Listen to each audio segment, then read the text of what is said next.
to call the February 13th, 2023 Governing Board meeting of the Liberty Elementary School District to order here at the Jerry Rovey District Facility.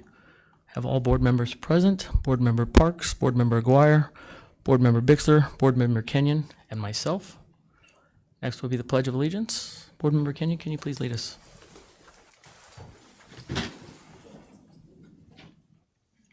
I pledge allegiance to the flag of the United States of America and to the republic for which it stands, one nation under God, indivisible, with liberty and justice for all.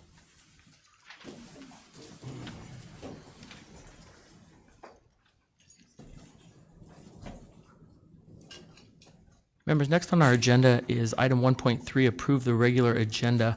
I would like to make a request that we remove 6.14 from the agenda. The language has not been updated prior to this meeting, so the language could change. I don't think it's worthy of us to take action on it this time. 6.14.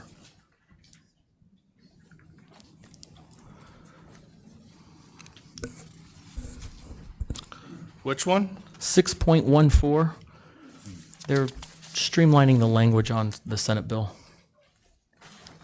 I don't see 6.14. I see 6.1. Oh, down at the bottom. All the way in the back.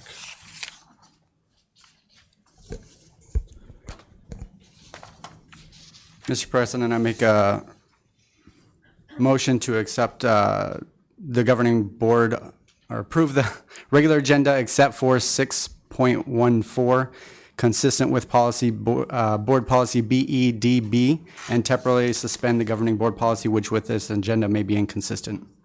Have a second? Second. Have a motion and a second to approve the regular agenda with the exception of item 6.14. When I call your name, please specify your vote. Board Member Parks? Aye. Board Member Aguirre? Yes. Board Member Bixler? Aye. Board Member Kenyon? Aye. I'm also an aye. We will show that approved 5 yes, 0 no.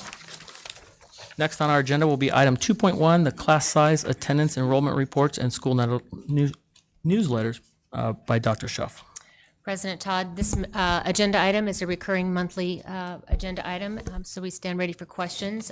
Overall, we have a 91% student attendance rate and 4,536 students enrolled. Had to use my glasses there.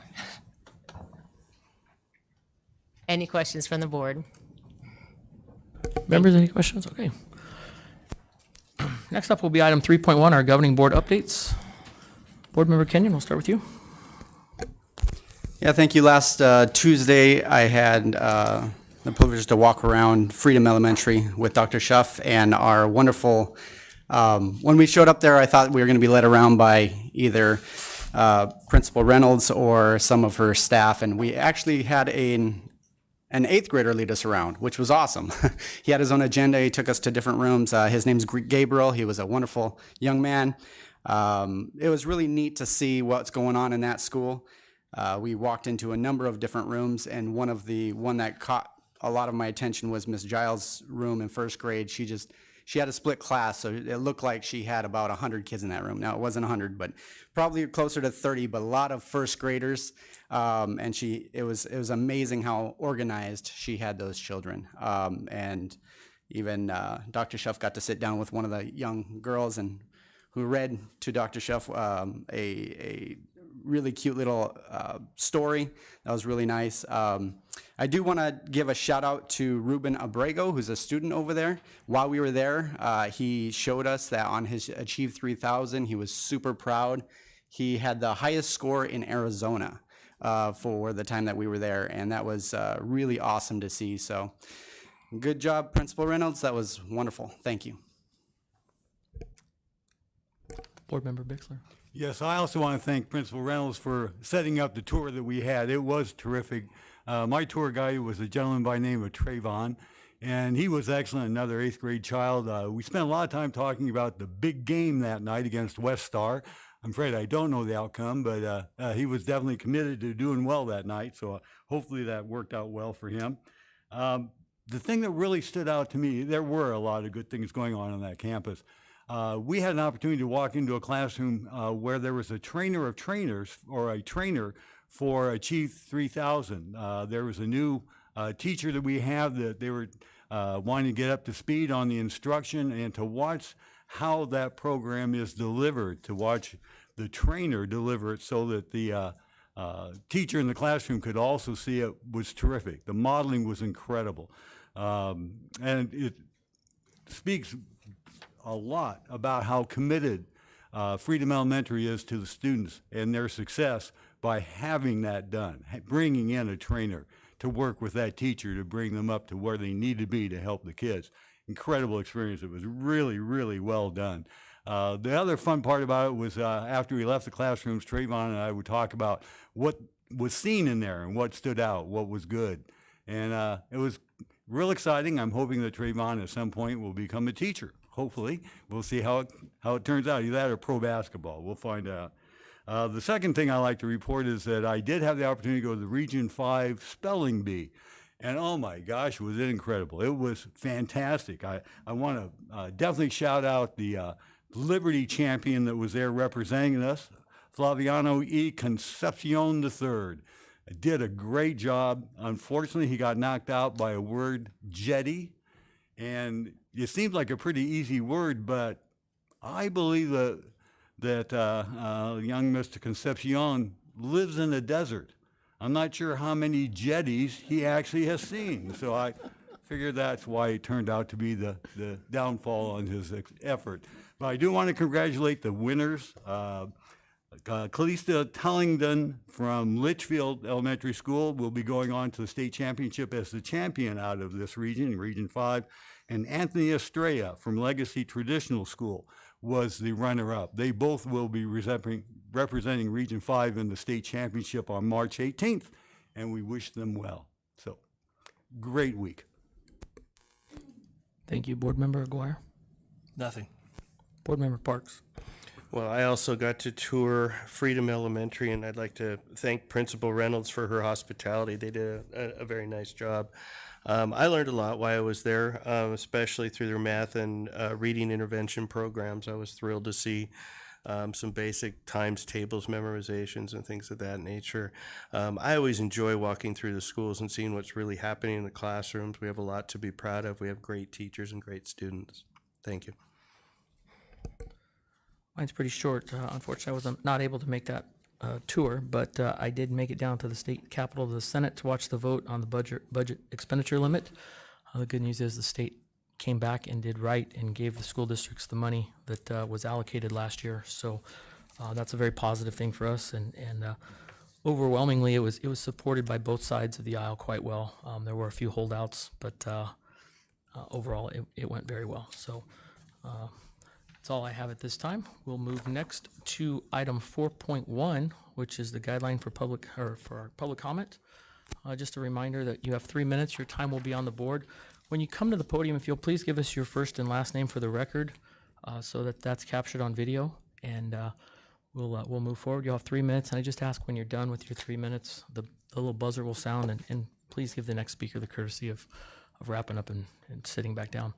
Our first speaker will be Kate Avila.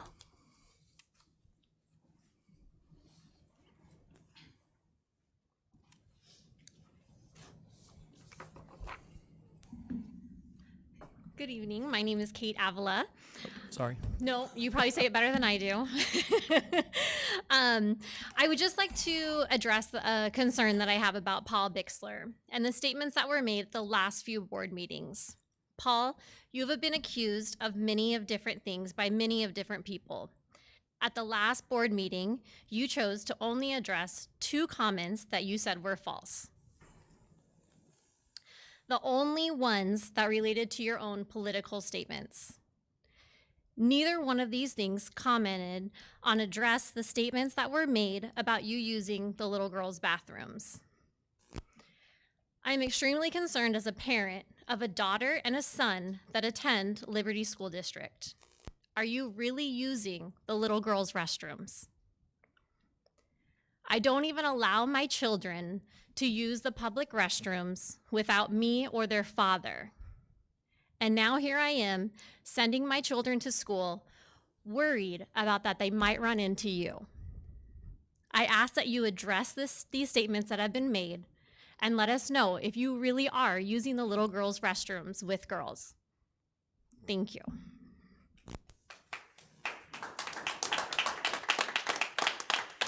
Thank you. Our next speaker will be Justin V. And you'll need to specify your full name when you come to the microphone, please. My name is Justin Viss. My concerns are also with Paul Bixler. I'm a father to a son here who's disabled and mentally challenged. Life is confusing enough for him. Plenty confusing without a grown man running around in women's clothes, calling himself a woman.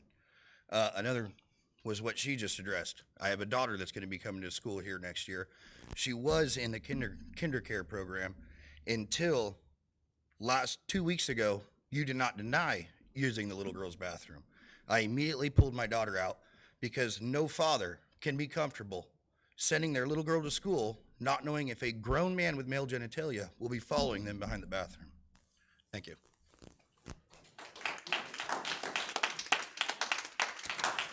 Next speaker will be Jackie Crane.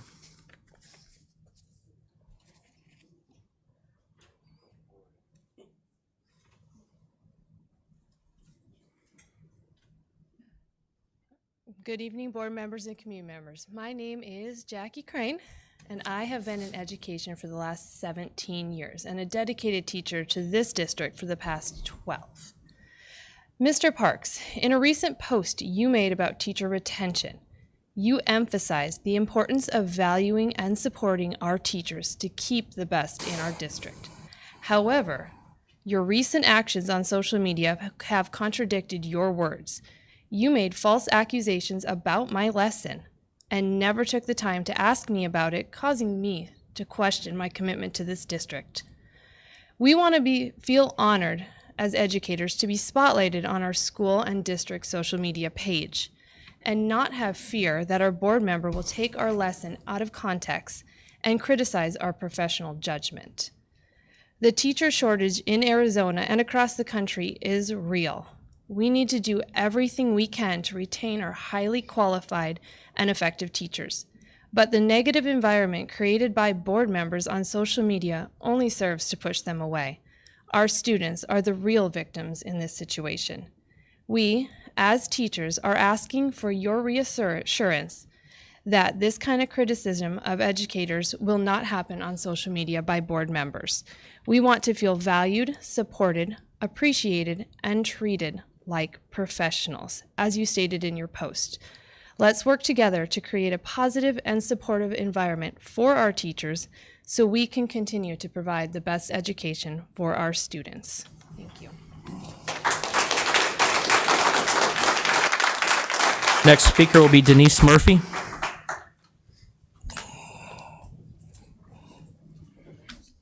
Good evening, board members and community members. My name is Denise Murphy, and I've been a dedicated educator for 28 years, with 10 of those years being here in the Liberty School District. Our district's vision of cultivating curious, confident problem solvers prepared for tomorrow is one that I strongly believe in and strive to uphold in my daily teaching. Our core values of excellence, integrity, equity, collaboration, and grit and innovation should be the guiding principles for all who work in the Liberty School District. However, it seems that some board members are not upholding these values. Political ideologies have no place in public education, yet they are becoming a focus of board meetings. It is unacceptable to hear slanderous comments being made against fellow board members and teachers, and it's disheartening to see teachers being portrayed as irresponsible adults who indoctrinate students.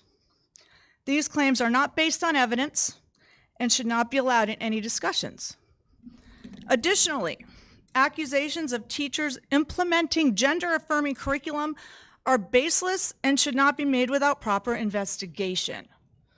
It is also concerning to see board members twist a teacher's words on social media and make inaccurate statements about intentions of a lesson. The use of hostile language by board members, such as cleaning house in public, creates fear among educators and is unacceptable. This behavior not only harms the students in our district, but also exacerbates the critical teacher shortage by driving away valuable teachers from Liberty. I stand firmly behind the students, teachers, staff, and administration of the Liberty School District. I am dedicated to our shared vision, mission, and values.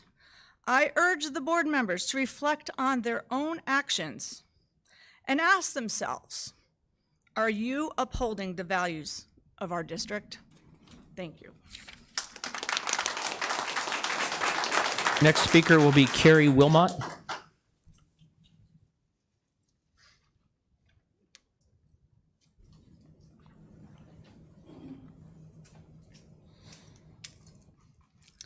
Good evening. I'm Carrie Wilmot. I know most of you on the board. I've even taught a couple of your children. I've been in the district for 5 years. Our superintendent, Dr. Schuff, started her tenure just as I was coming on board to teach in the district. What an amazing leader and absolutely qualified person to hold this prestigious position. In the years I have grown as a teacher with her at the helm, our district has seen so many positive changes. She and her staff have brought us much needed updates to our curriculum resources, assessment processes, development of pacing guides, and unwrapping of standards designed to maximize deeper and consistent instruction in all classrooms for all students in the district.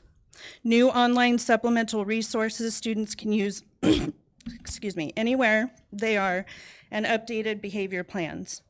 Dr. Schuff has visited my classroom so many times over the years. She has always interacted with teachers and students and marveled at the wonderful things these kids are doing in our classrooms. She has always valued input from all stakeholders, including parents, students, teachers, and the board. Whenever an issue has arisen, she has consistently listened and compromised to meet very demanding public outcries from all sides. I cannot imagine the tremendous pressure she has been under the past 5 years. Why am I here? Because I will say that everywhere I go across this district, teachers are heartbroken at the prospect of Dr. Schuff not returning.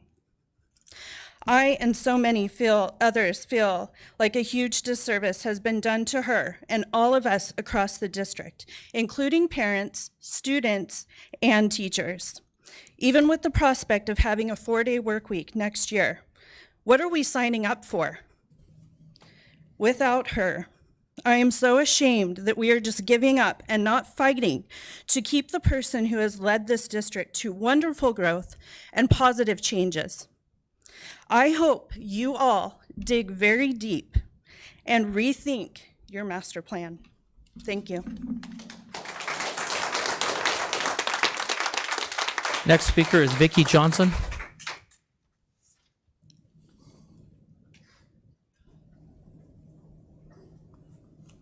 Hello, my name is Vicki Johnson. This is my 21st year as a teacher at Rainbow Valley. Although both of my sons are grown, they attended kindergarten through 8th grade here as well. I hope the decades that I've invested are evidence to you of how much I care about our students, our community as a whole, and the reputation of our district. On our website, a phrase that stands out is cultivating curious, confident problem solvers prepared for tomorrow. An important component of teaching is modeling. I've modeled for students various ways to approach math problems, how to read for information, and how to participate respectfully in a debate. Besides academics, modeling is necessary to demonstrate the kind of character and values we would like to see our students develop. In preparing to come tonight, I searched online for the main purpose of school board meetings. Several answers came up. One stated that the most important responsibility of school boards is to work with their communities to improve student achievement in their local public schools. I also found a list of 5 very good reasons to attend a school board meeting. Your voice matters, it makes voting easier, it holds people accountable, you learn about community safety, and it's a form of activism. It's wonderful to see community members and parents choosing to attend our school board meetings, and thank you to those who have come for working toward the continued success of our students. However, when someone speaks during the call to the public and uses that time to insult, to berate, to target someone who by the very structure of the meeting cannot respond, is that modeling problem-solving skills? Do those rants against Ms. Bickler do anything to move the district forward in a positive direction? Do they serve any direct purpose towards the business at hand, which is serving our students? I would suggest that spewing hatred towards someone who has only done their best to serve our community and to look out for the best interest of our students is the antithesis of curious, confident, problem-solving behavior. Doing so when the person you're attacking is not able to respond is cruel and is akin to holding those in the room hostage to your attack. I would respectfully ask that our board meetings return to the purpose for which they are called, serving our students. If you are here for any other reason or personal agenda, please stop wasting our time. Thank you.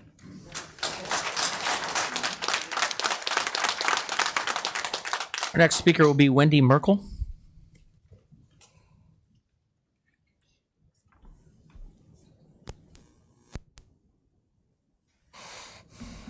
Hello, my name is Wendy Merkel. I am a teacher here at Westar Elementary, but I am also representing myself as a parent of two little ones who have attended since kindergarten in the Liberty Elementary School District.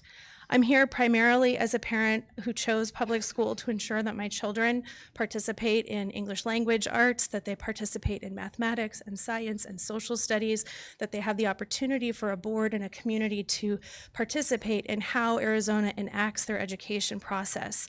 I'm really saddened by this board and by the plans that have been laid ahead. I've had opportunities to speak directly with some of you with hopes of things changing, of hopes of the pursuant of all of our standards in Arizona. And rather what I'm seeing is a repugnant attack and a disappointed attack on our curriculum to ensure that we have become politicized pawns rather than educators.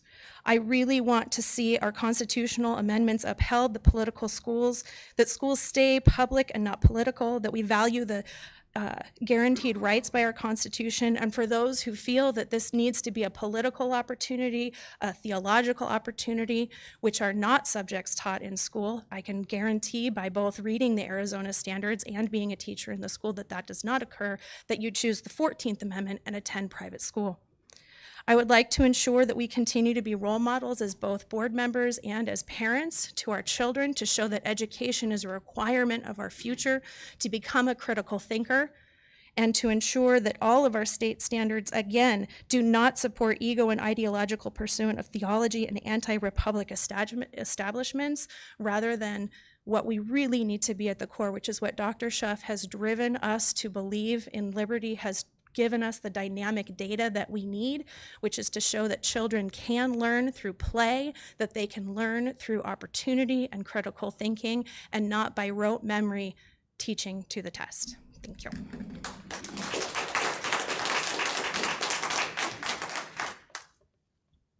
Our next speaker is Judith Rose.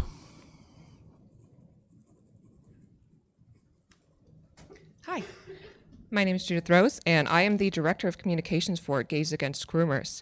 I'm known on the internet for reevaluating my beliefs and realizing I was a victim of propaganda, and I see the world very differently now, especially as someone who's been through an emotionally abusive relationship. I was gaslit a lot, so it's easier for me to recognize it on a larger scale, and that is what is happening with this current gender ideology movement. We are being gaslit into accepting false truths that contradict unchangeable facts. And like the story of the emperor's clothes, many of us can see it but are hesitant to speak up because people in positions of power are reinforcing delusions as facts. The trans identity is being marketed to children in schools as something special, desirable, and a saving grace. And as someone who is married to a trans person, I've seen firsthand that this journey is not all sunshine and rainbows by any means. It is not for everyone. There are side effects and complications and things that children are even more likely to experience if they stunt their growth too early with hormones or surgeries. Children should not be introduced to these concepts during their development, and I can't think of anything more selfish than someone who used to be a man stepping into female spaces and insisting that this is what children should do, and without their parents' permission, no less. You're teaching kids to put their feelings above literally everyone else's, which will set them up for failure and a nasty surprise when the whole world doesn't cater to them. Because let's be honest, you can't make everyone believe the same thing. A hive mind is not a realistic goal, and it's certainly not what this country is supposed to be about if you read the entire First Amendment. You have to show respect if you want respect. And I think it's interesting that so many of these strangely pushy trans women used to be gay or straight white males. Surgeries do not change your chromosomes. Your actions are rooted in misogyny for thinking that you can simply take up the female identity and force the world to accept you. Clearly, some parents are not comfortable with the idea of a biological man sharing a restroom with female students. It's not appropriate to invade women's safe spaces if you don't pass, and you have to ask if you do. The answer probably no. It's hard for me to comprehend not only this level of disrespect of women who don't feel comfortable around a person who is biologically a man, but the parents who have every right to know what their children are learning and from who. I think the trans prefix exists for a reason because you're in a permanent transition you'll never complete, seeing as most trans people are on hormones for life, and if a biological man got a uterus implanted and tried to carry a child, this process would likely be fatal. That's because biology matters, and to try and teach children anything else is a dangerous mistake. People who believe that biology don't matter are living a lie and should not be teaching children about hormone therapy or puberty blockers. So I strongly suggest a recall of any such liabilities, since I'm guessing anyone teaching this has too much pride to step down and deal with an identity crisis privately instead of making it everyone else's problem. But a lot of people watching are probably going to purposefully misunderstand the fact that I'm really not saying this out of hatred. I'm saying it because the truth is the greatest gift we can give each other. The truth makes room for trust, and if we can't trust each other, we can't have healthy relationships or trust teachers with our children. We need to be honest with ourselves and each other.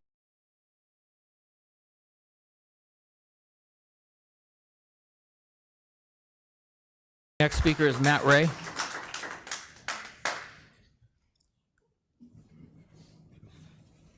My name is Matt Ray. I am the Western Regional Leader for Gays Against Groomers. I live here in Arizona with my American wife, and I'm a big fan of this country, which is why we chose to live here. I'm 31 years old and I am a trans man. Biologically, I am female, something I feel obligated to state because biology matters. I'm not ashamed of that. I'm here today because I am utterly embarrassed by what the trans movement has become. The trans community is a minority. Not everyone is going to accept us, and we have to be respectful of that. I thought that was common sense, but these days it's considered hateful, which I don't understand. I don't find it appropriate or necessary that underage children are being exposed to gender ideology and trans identities. My parents gave me a chance to express myself but would never indulge my feelings growing up. Instead, they allowed me to get to know myself in order to make a conscious choice as an adult. At the time, I thought they were cruel for not affirming how I felt as a child. But today, I couldn't be more grateful for the fact that they did that. I could have changed my mind. If they had helped me transition underage, something could have gone wrong and then I would have resented them forever. A lot of kids today aren't being given that chance. They are being manipulated by people who are acting from a place of unresolved trauma. I understand many of them mean well, but I can't tell you how dangerous it is to allow children to access hormones or puberty blockers. The idea that puberty can be paused without repercussions is a blatant lie. Side effects include brain swelling, loss of bone density, vision loss, increased risk of cancer and sterilization. Lupron, one of the drugs being used to block puberty, is also used to chemically castrate pedophiles. That's what's being done to children. The adults who enable this should know better, but instead they're encouraging rebellion and driving a wedge into families because of their own feelings and experiences. It is disgusting to push these ideologies on innocent children who can't consent, and it's disgusting to take away a parent's ability to safeguard their child. If you genuinely believe that children can consent to such a big life-altering decision, I dread to think what else you think they can consent to. I have experienced side effects and complications from transitioning as an adult that I would not wish on my worst enemy, let alone a child. Side effects that even doctors weren't knowledgeable enough to tell me about. If you're encouraging underage kids to do this to themselves in order to validate it and special, you truly don't comprehend the damage you are doing to future generations. Simply put, it is selfish and wrong to push this indoctrination, medicalization and sexualization onto children because of your own personal beliefs. I am here to prove that even people in the LGBT community do not approve of pushing gender ideology on kids. I didn't move to this country to watch this forced acceptance happen. I won't stand for it, and I strongly urge the board to make education appropriate again. One more public comment form, but there's no name on it. Anybody want to claim this one with no name on it? Email address. Got an address on Culver Street.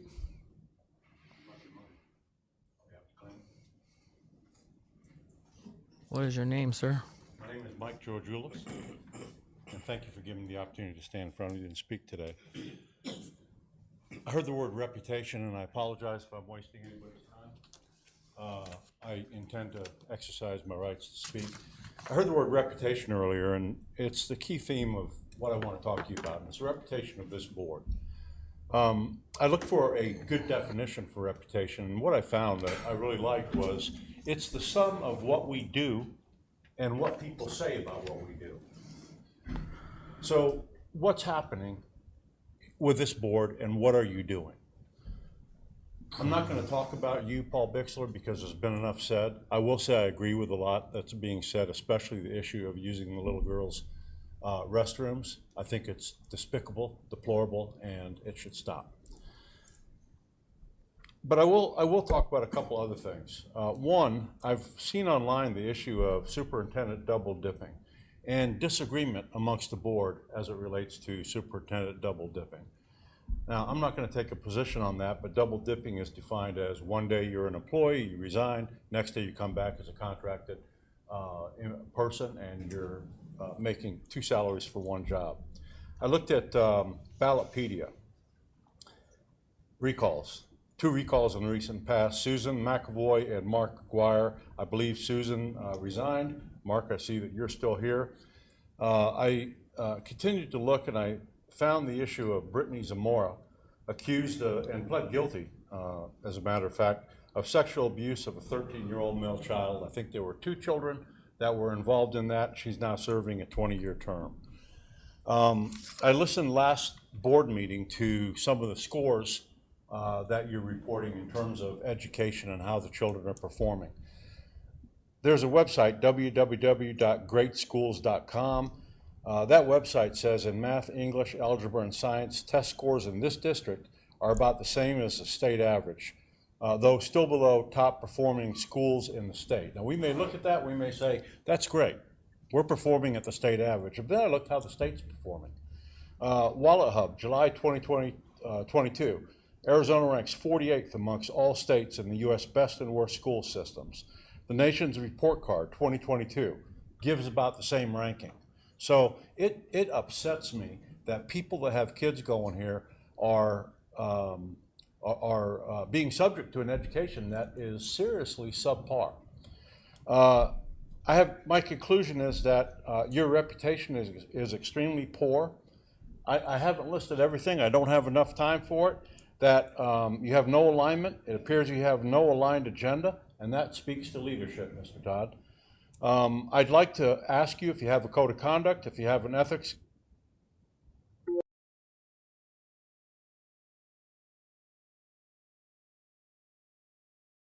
Thank you.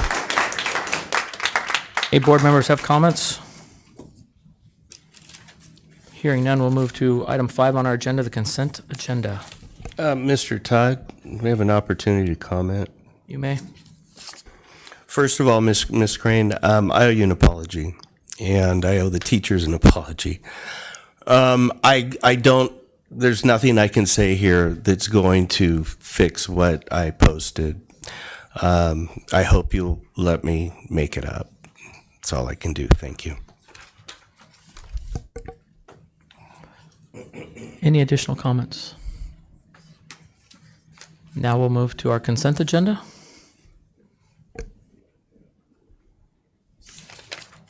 Mr. President, I'd like to pull 5.3.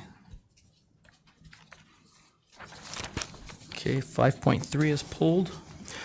Mr. President, I'd like to pull 5.4. 5.4 is pulled. Any other requests? Okay, members, we need to approve our consent agenda. I'll accept a motion to approve with the exception of 5.3 and 5.4. Mr. President, I'll make a motion to approve the consent agenda with the exception of 5.3 and 5.4. Second. I have a motion and a second to approve the consent agenda with the exception of 5.3 and 5.4. Call your name. Please specify your vote. Board Member Parks? Aye. Board Member Aguirre? Yes. Board Member Bixler? Aye. Board Member Kenyon? Aye. I'm also an aye. Will show that it was approved 5-0. We will now move to item 5.3. Board Member Kenyon. Yes, thank you. So I was reading over the minutes for January 30th, and I just wanted to clarify something in the minutes. I'm looking at, if you wanted to follow along, but it's the bottom of page 5 when we got into the call to the public. Towards the bottom, we have Tiffany Benson was a community member. She came and spoke.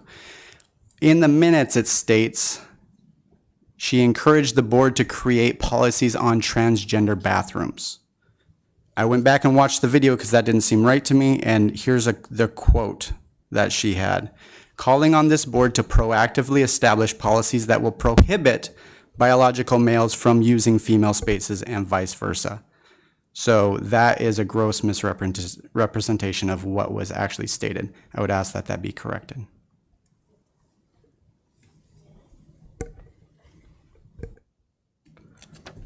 Okay, I'll take a motion to approve the minutes with the following, with Mr. Kenyon's correction. Mr. Kenyon? I'll make a motion to approve the minutes with the following correction, that in the minutes, Tiffany Benson, there at the bottom of page 5. Question. We need a motion first. Now he started it. We can have discussion after the second. Bottom of page 5, quote from the video, calling on this board to proactively establish policies that will prohibit biological males from using female spaces and vice versa, and strike what was there previously. Okay, do we have a second? I'll second.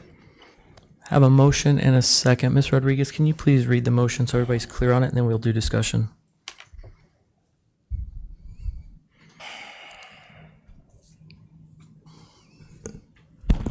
To strike what was previously written by Tiffany Benson and to prohibit the use of bathrooms of transgenders.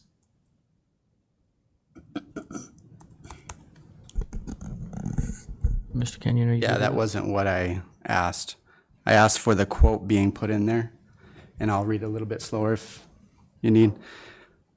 Calling on this board to proactively establish policies that will prohibit biological males from using female spaces and vice versa. To proactively establish policies that will prohibit biological males from using female spaces and vice versa.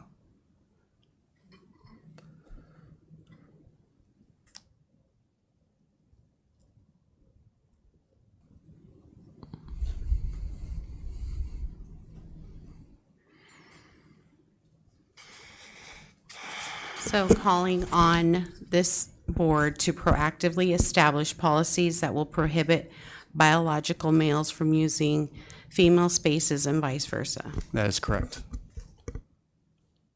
Okay, we have a second, so now we'll take discussion. Board Member Aguirre? Can we cue the video? At what point did that happen? What was the minutes? It was under public Right at comment, the- he said. Yeah, it's on the video. Went back and watched. It's towards the beginning of when she was coming on. I do not have the exact time of the minutes for that night. I believe we were here till 12:05 a.m. that night. So I'd like to challenge the board that you may want to go ahead and have the proof before you act on something, but that would be to each board member to do that for themselves. Thank you. Appreciate that. I'm willing to, if you guys can pull the video up. I don't believe that's actually on the agenda. Well, if we were approving, it would fit within there. Mr. Todd, an option could be to table this evening. We could verify that and bring it back. Thank you. In the next meeting. Okay, if that's what you guys want to do. Okay, so we have a motion and a second. So we're going to have to vote on this and then perhaps bring it back, if it fails, to bring it to the next meeting. So when I call your name, if you'll specify your vote. Board Member Parks? Aye. Board Member McGuire? No. Board Member Bixler? Nay. Board Member Kenyon? And I say aye. I will also be an aye. We will show that that approves 3 yes, 2 no. Next up will be item 5.4, which is the approval of personnel action items. Dr. Schuff, on 6/27, we had a resignation for Mr. Bogart with a 365-day notice. And under the current resignation, updated today. It's back, Mr. Bogart's, it says a retirement revision. I'm curious, it's the same effective date. I just want to make sure I'm not missing something. It was an earlier date. It was a mid-year date for when he was capable of retiring, and extended it to be the end of the school year. It would be the new revision date. Well, both of these say the effective date are the same. That's where I'm confused. I'm not aware that we posted anything on the first personnel date. This is the revision, a revised resignation as of 6/30/2024, the end of next year.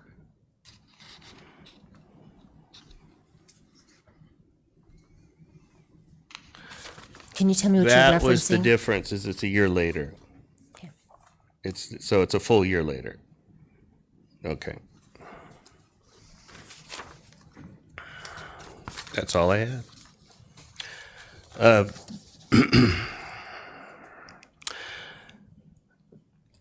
Mr. President, I'm going to go ahead and make a motion to approve this with the exception of the revised retirement date for Mr. Bogart. Okay, do I have a second?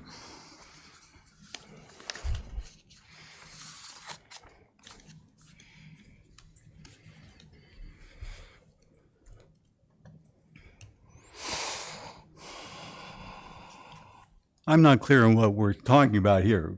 The date that's posted on, or that's listed on the board agenda is accurate, correct? What the board is, in the personnel report, is for Mr. Bogart to retire June 30th, 2024 on this personnel action report. So are the board going to approve the personnel action report? Okay, so is that the revised date that we're talking about? Correct. So we're approving what's already been posted. Correct. On this personnel report, it states June 30, 2024 is the personnel action report that's here for approval. Okay. Okay, do I have a second? Second. Okay, members have a motion and a second to approve. Question. Yes, I sir. just want to be clear. The motion was to not approve. Point of order. Was We already was have to a second. approve. Hang on, we have a point of order request. That gets to happen, Mr. Parks. Thank you. Mr. Mr. Aguirre, when a point of order is called, they have the floor to discuss. They take it procedurally. Board Member Parks, go with your Right. point of order only. The point of order is we already had a second on the motion. We can't back out of that second. Okay, but we can have discussion, so we will continue with I discussion. just wanted that clear. Thank you. Board Member Aguirre, please continue. Can I have the motion read back? Because what I heard in my head was we're approving the personal action item with the exception of David Bogart. I believe that's correct. Mrs. Rodriguez? Approve the personal action items. With the exception of Dave Bogart's retirement date, June 30th, 2024. Thank you. Okay, members, we have a motion and a second now. Are there any other discussion? Hearing none, we'll call for the vote. Board Member Parks? Aye. Board Member Aguirre? No. Board Member Bixler? No. Board Member Kenyon? No.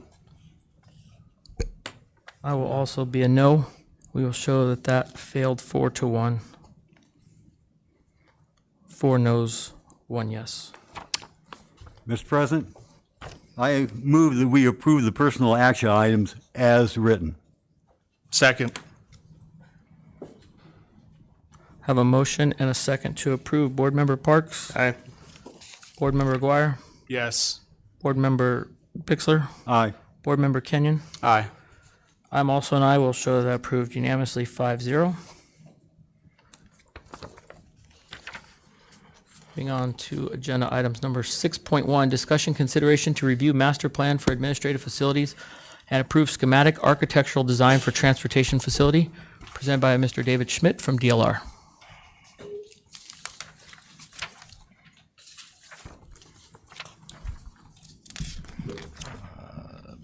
President Todd, members of the board, thank you for the opportunity to be here today.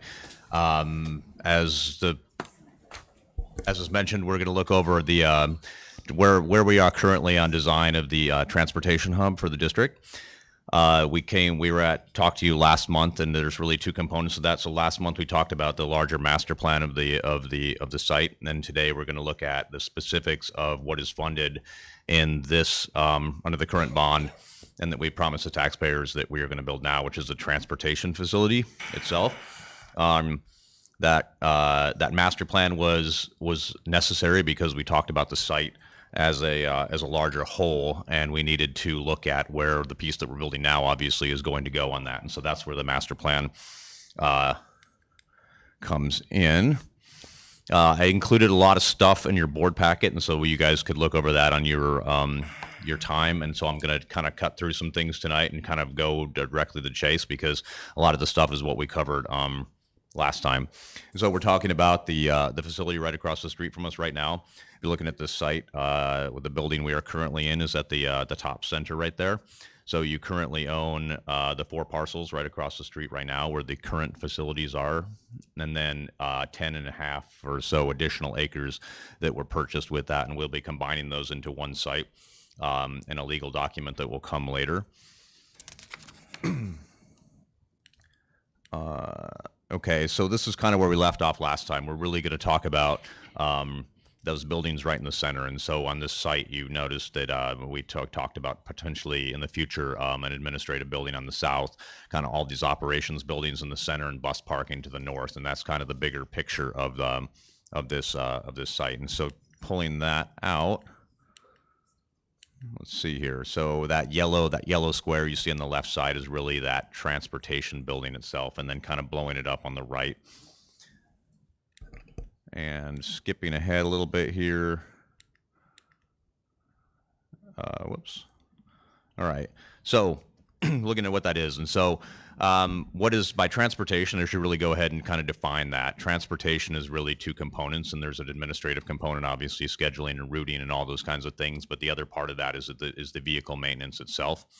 And so that has its own workshops, and it has an administrative component as well. And so that, talking about transportation, we really mean the larger component of all those things, and then the parking and things that go with that.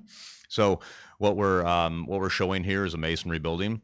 We talked a little last time that we were evaluating different building systems. We've looked at that, and I think under 6.4 tonight, you're going to be looking at a potential contractor to come on board, and they're going to help us kind of define that a little bit further. But we're on our own evaluation, looking at the components that the district really wants in this building, that we feel that it's about a wash between a masonry building and a pre-engineered metal building, and we feel that this gives us a lot more control over exactly what we build. And so we're showing that to you tonight. You'll see that obviously this is the bus maintenance, obviously on the left. On the right, some administrative offices, and then on the far right, oops, sorry. Okay, that side right there, you're really looking at the sort of human side of this building, which is that component where the bus drivers come and go. And so there's a huge influx of people during component parts of the day, of people coming in and out of this building. They park their own cars, they need to come in, they need to get their routes, they need to grab their keys, get out to their buses, and then come back and do it again, and potentially go out in the afternoon as well. And so this component on the right is really that part where those people can kind of go through and move and do their thing without necessarily kind of disturbing the rest of all the components of the things that are inside the building itself. You usually see this path on this kind of in this rendering as well.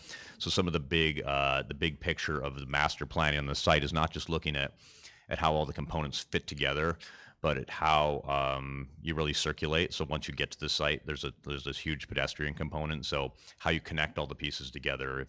If you're working on this site and you need to go have a meeting with the administrative component, if you need to moving back and forth from transportation, if you need to go to warehouse, if you need to go get a purchase order, all these people moving around on this site, and how we make it safe for them as well, and really look at making this feel like a well planned out facility, and where can we create little moments of places to rest and places to go have your lunch, and really attract employees in a ways that aren't just about benefits and monetary benefits. So outside of that building's just elevations. And what goes into this building. So we really looked at this in programming. Programming is really that point which we look at all the spaces that we're going to need. And we're talking about this facility in terms of something that's going to serve the district for 30 years. And so what are the spaces that we need in a transportation department that's much larger than what we have now? And so looking at those needs, the spaces, how big those are, and really building a building that will serve that into the future. In the meantime, obviously, we're going to have a little bit of space left over. And so I think that we'll probably have some of those offices that will supplement some of the things that are currently in our transportation building and warehouse. And so some of those things, Kevin and his department might move over here for the time being. A future component of this under a different funding source to be named at some point in the future is really building those spaces ultimately for those people. But in the meantime, they might be sharing some of this. Let's see. And that kind of wraps it up. Looking forward, next steps, we will be doing more detailed programming of this in terms of what the components of vehicle maintenance are, where we have lifts, how many exact parts do you need, where do you store all those, do they need air conditioning or evaporative cooling, those kinds of things as well. And so we'll be drilling down with the staff in the weeks to come. We are, based on kind of a nod today or approval of direction, we'll be moving towards what we call design development, which is taking this and actually figuring out the details of how to build what we've laid out in the schematic process now. After that, we'll go into construction documents, just really taking that and looking at how to make the set of directions, if you will, that a contractor can actually go and build that. And the intent is that in late spring, we're going to kind of wrap that up. We'll get bids, qualified bids from contractors, competitive bids, obviously, to look at the cost of building this, and then kind of jump into this in the summer with the intent of wrapping this up next spring. One little component that I want to cover, and I know we talked about this, but Liberty School Road itself, you'll know that we are under an obligation to improve the roadway that's already there. And so to meet current standards, we're probably tearing up a lot of what's there already, keep the curb along this side of the road, and then that will get much wider and have sidewalks on it and have street lighting. We're going to underground the power. And so there's a whole component of this project that's that right now, and our civil engineer is currently working on that. And I know we've been looking at the adjacent ways funding that will help fund most of that. And we talked a little about that last time.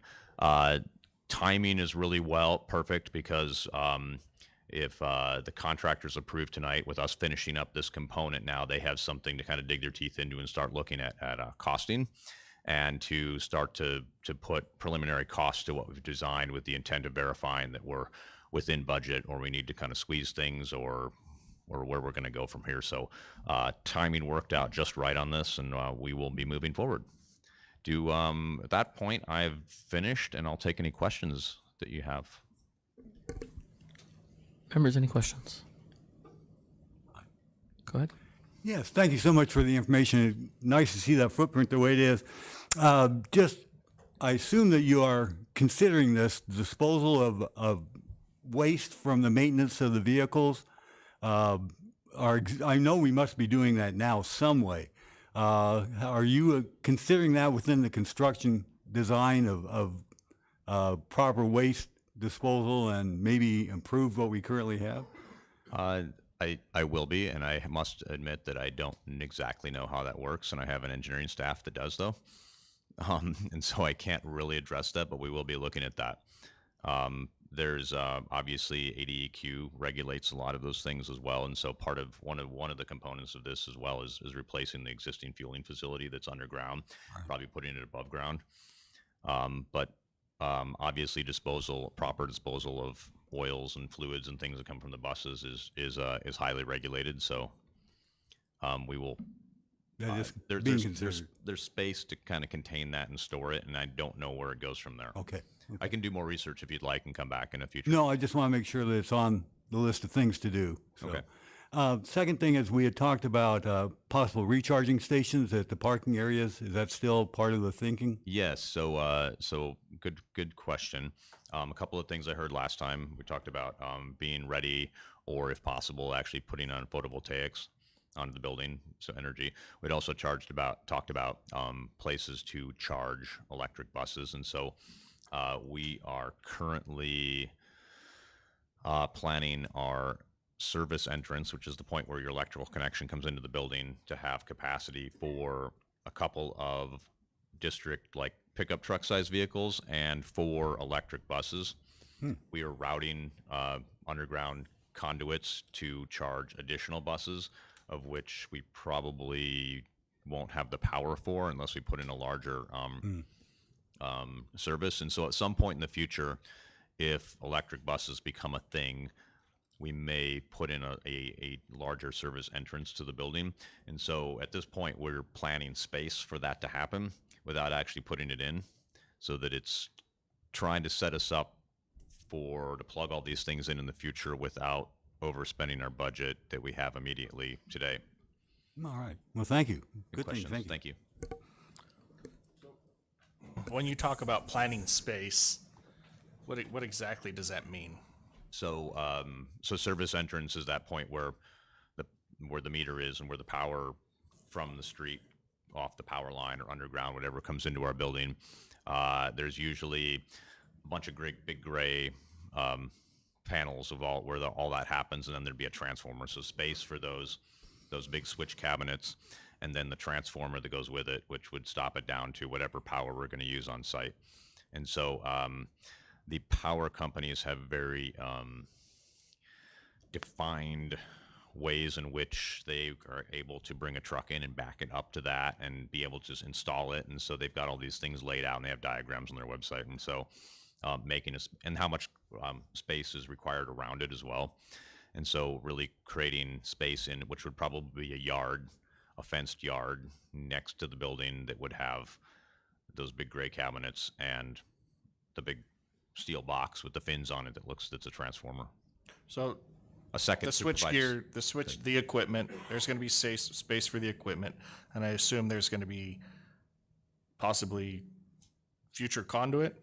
So the intent is what we're kind of evaluate that is that in theory we would run some extra conduits relatively cheap, and if we're digging the trench is half of it. If we're digging the trench, spend a little bit of money and dump some extra conduit into it, such that in the future we have a pathway to bring that stuff in and distribute it to the site without having to dig up a bunch of asphalt and subgrade that we've already spent a whole bunch of money building. Okay. So yes. And when Ms. Bixler talked about it, have we gotten with environmental about what it's going to take to pull waste out, and what we do as far as how we keep everything running while it's under construction? Oh, good. Okay, good point. Which I did not touch on. So the master plan looks at the good thing is that in addition to the 4 sites you have now, we bought this additional 10.5 acres of land, and so we planned the facility such that we can build the new stuff behind what's happening now. And so at some point you'll get that all up and running, and then come back, and since we'll have a new service entrance, we'll power that up. You'll keep the old stuff running off of the existing service for the time being, and we can decide. We've kind of looked at it. You could keep it for the time being until we get further stuff on the light, or we could tear it down now. And I think that all of those scenarios work in the way we planned it. The reason why I'm asking, because at a previous board meeting, I don't remember which board member it was, but it asked about where the fuel cell was, and that because they didn't see it on the rendition, but then it was pointed out that we already have an existing fuel cell. So what I'm hearing from you right now is that we're actually going to put a new one in and not use the old one. So yes, but so there'll be a point at which we have to all of a sudden switch over. And so the existing one will stay in stay in place till a point that the new one is up and approved and running, and then at some point they'll take whatever's left of that, pump the fuel out of it, put it in the new one, or do whatever they do with it. They'll have to dig that out, remediate the ground around it if there's been any leaks, and take care of all of that and clean it up and then fit all the site back around it. So we can't use what we have now. You can't use what you have now, and in fact, the one that you have now is kind of on life support. Okay, fair enough. So it's underground. We've gotten a, I guess, approval to have 1 year. And so in about next spring, it's kind of like you guys need to either do something with this, fix it, get rid of it, whatever, and we're going to kind of let you go with what it is for 1 more year. And so that's kind of critical that we get that new one in place. Okay. Because that's not uncommon with underground. No, I understand. The concern I have right now is that we don't know what we're getting into right now with the design, as far as getting down in there with the fuel cells, the oil that's down there right now, that is it leaching into the ground that we don't know about, and are we going to get into a mess as soon as we start? I don't know the exact component of that. I know, Jason, maybe you were we're talking about that, but I assume if they're letting you go another year, that it's at a point where they think that it's going to start leaking at any moment. As we take that out, they'll do testing on the ground and make sure there's not any extra soil they need to take out around it. So that speaks to, the transportation, construction, the facility. It can be on a timeline. How much longer can we deal with the facilities we've had? We think it's the best thing to do, obviously, to build. Our voters supported that. But this is the crux of what's driving the timeline now. Okay. So that the construction of it needs to be complete in time, because they've pretty much made it clear they're not going to renew it a second time. So we've got to get this done, the construction done, get that fuel taken care of, and meet that timeline. Otherwise, we've got a very serious problem. So, okay. Thank you. Well said. And when is that? When's that time? My understanding was just recently approved, so we've got about a 1 year less time ticking. But I think this project is about how long is the construction of this expected to go? So the construction may exceed the construction of everything may exceed that date, but the new facility, the new fueling facility, as a component of the larger construction, will need to be in place at the time our 1 year approval runs out. It was just, the ADEQ just approved right after the first of the year. That wasn't a verbal, right? It was not a verbal.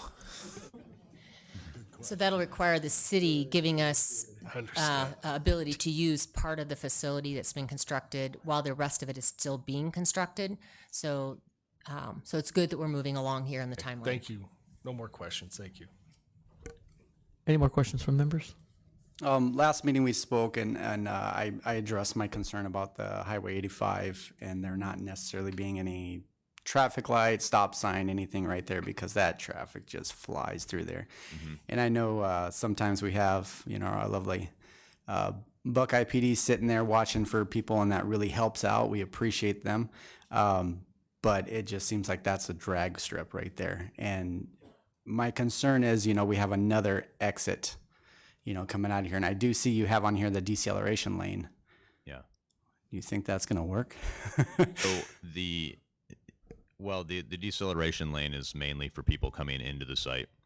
As far as buses go, and this is something that the transportation routing will consider, but in most cases, they would probably send the buses out to the light at MC 85 and just down at the corner here, so that the buses don't have to pull out either into high-speed traffic, and they would never make a left turn from here. So looking at that, it looks like that's going to be that new exit from that parking lot. I'm on slide 24, if we're able to go there. Yeah. Actually, I think it's slide 12 in the PDF. It's 20, it's your 24. Oh, David, you're but right. It's 12 on the PDF. PDF. Let's see.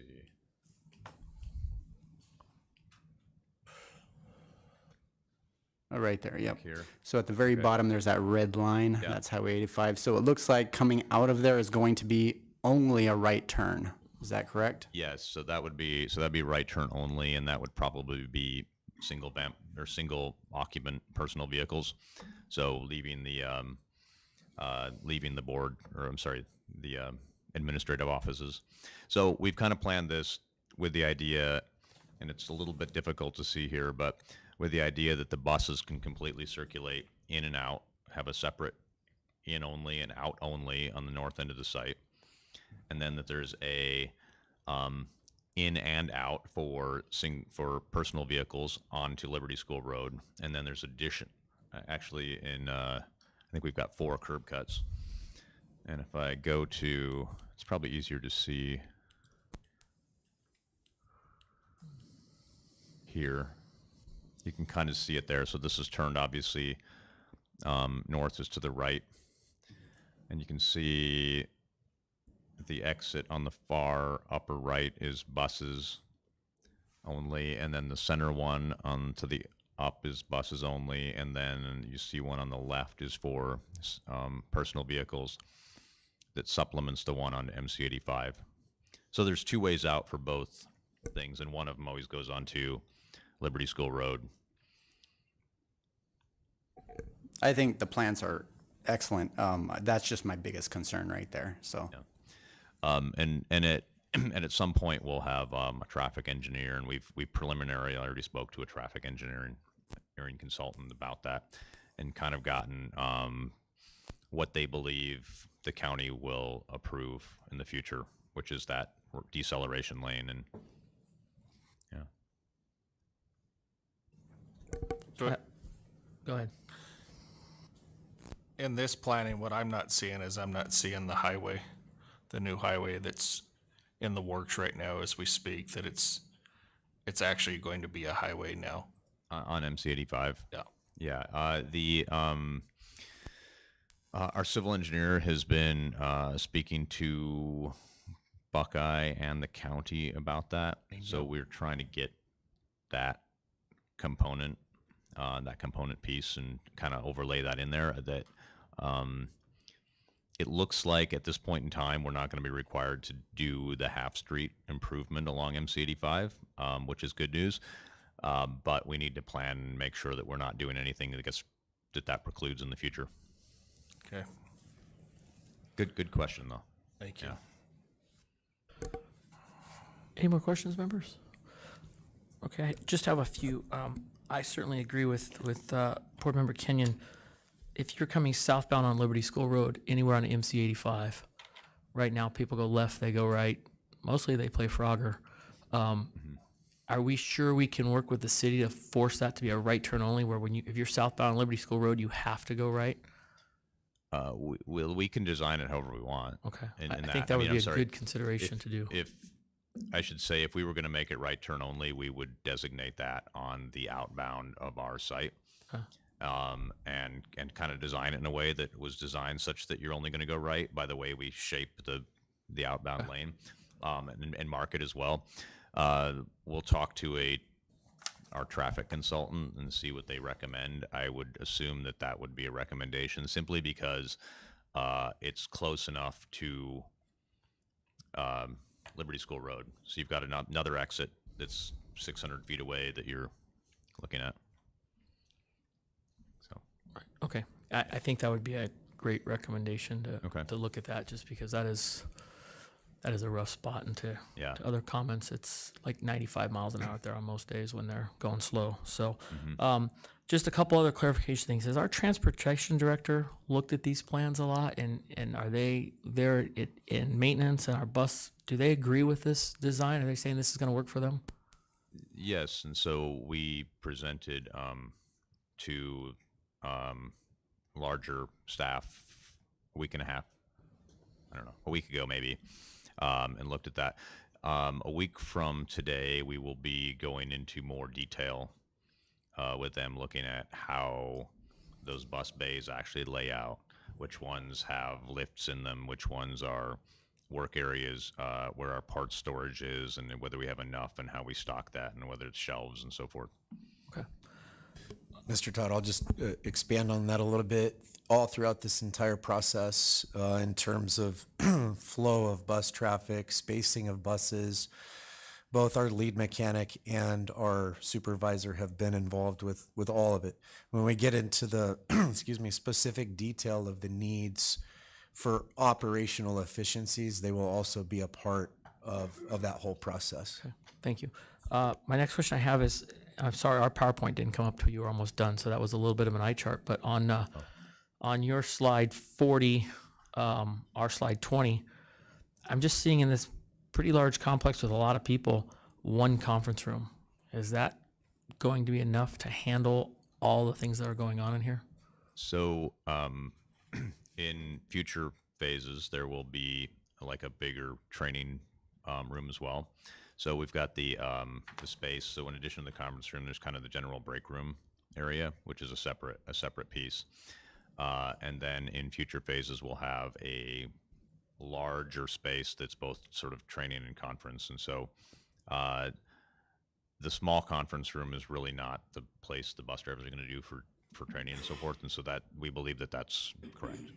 Okay, so where would they conduct that now if they were having a large staff meeting? Where would they have it right now? Right. I mean, when this is built. So in terms of the break room itself can be used as training, as well as you know what, I don't know where they do it now, but we'll have that in place, because I think that we will, when we finish this, we're going to keep a component of we're going to have to keep a component of what we have right now, because that's where some of the additional maintenance offices are kind of sharing that building. Okay. So there's confusion between right now that it does not exist right now. Okay. But phase one, because I heard you speak to more than one phase, can you just be clear what will happen in phase one in terms of congregating space? In phase one, we will have the small conference room, and we will have the break room. And those are the only spaces that we will have in phase one. Was that your question? Yes. Okay. Okay. My next question kind of dovetails. I'm very thankful that Board Member Aguirre brought this up, and Board Member Bixler as well, the environment.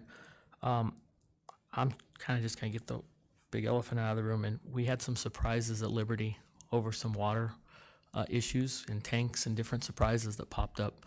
It became kind of a finger-pointing game and cost some money that was unprepared. Regardless of where that money came from, it's taxpayers' money. Mm-hmm.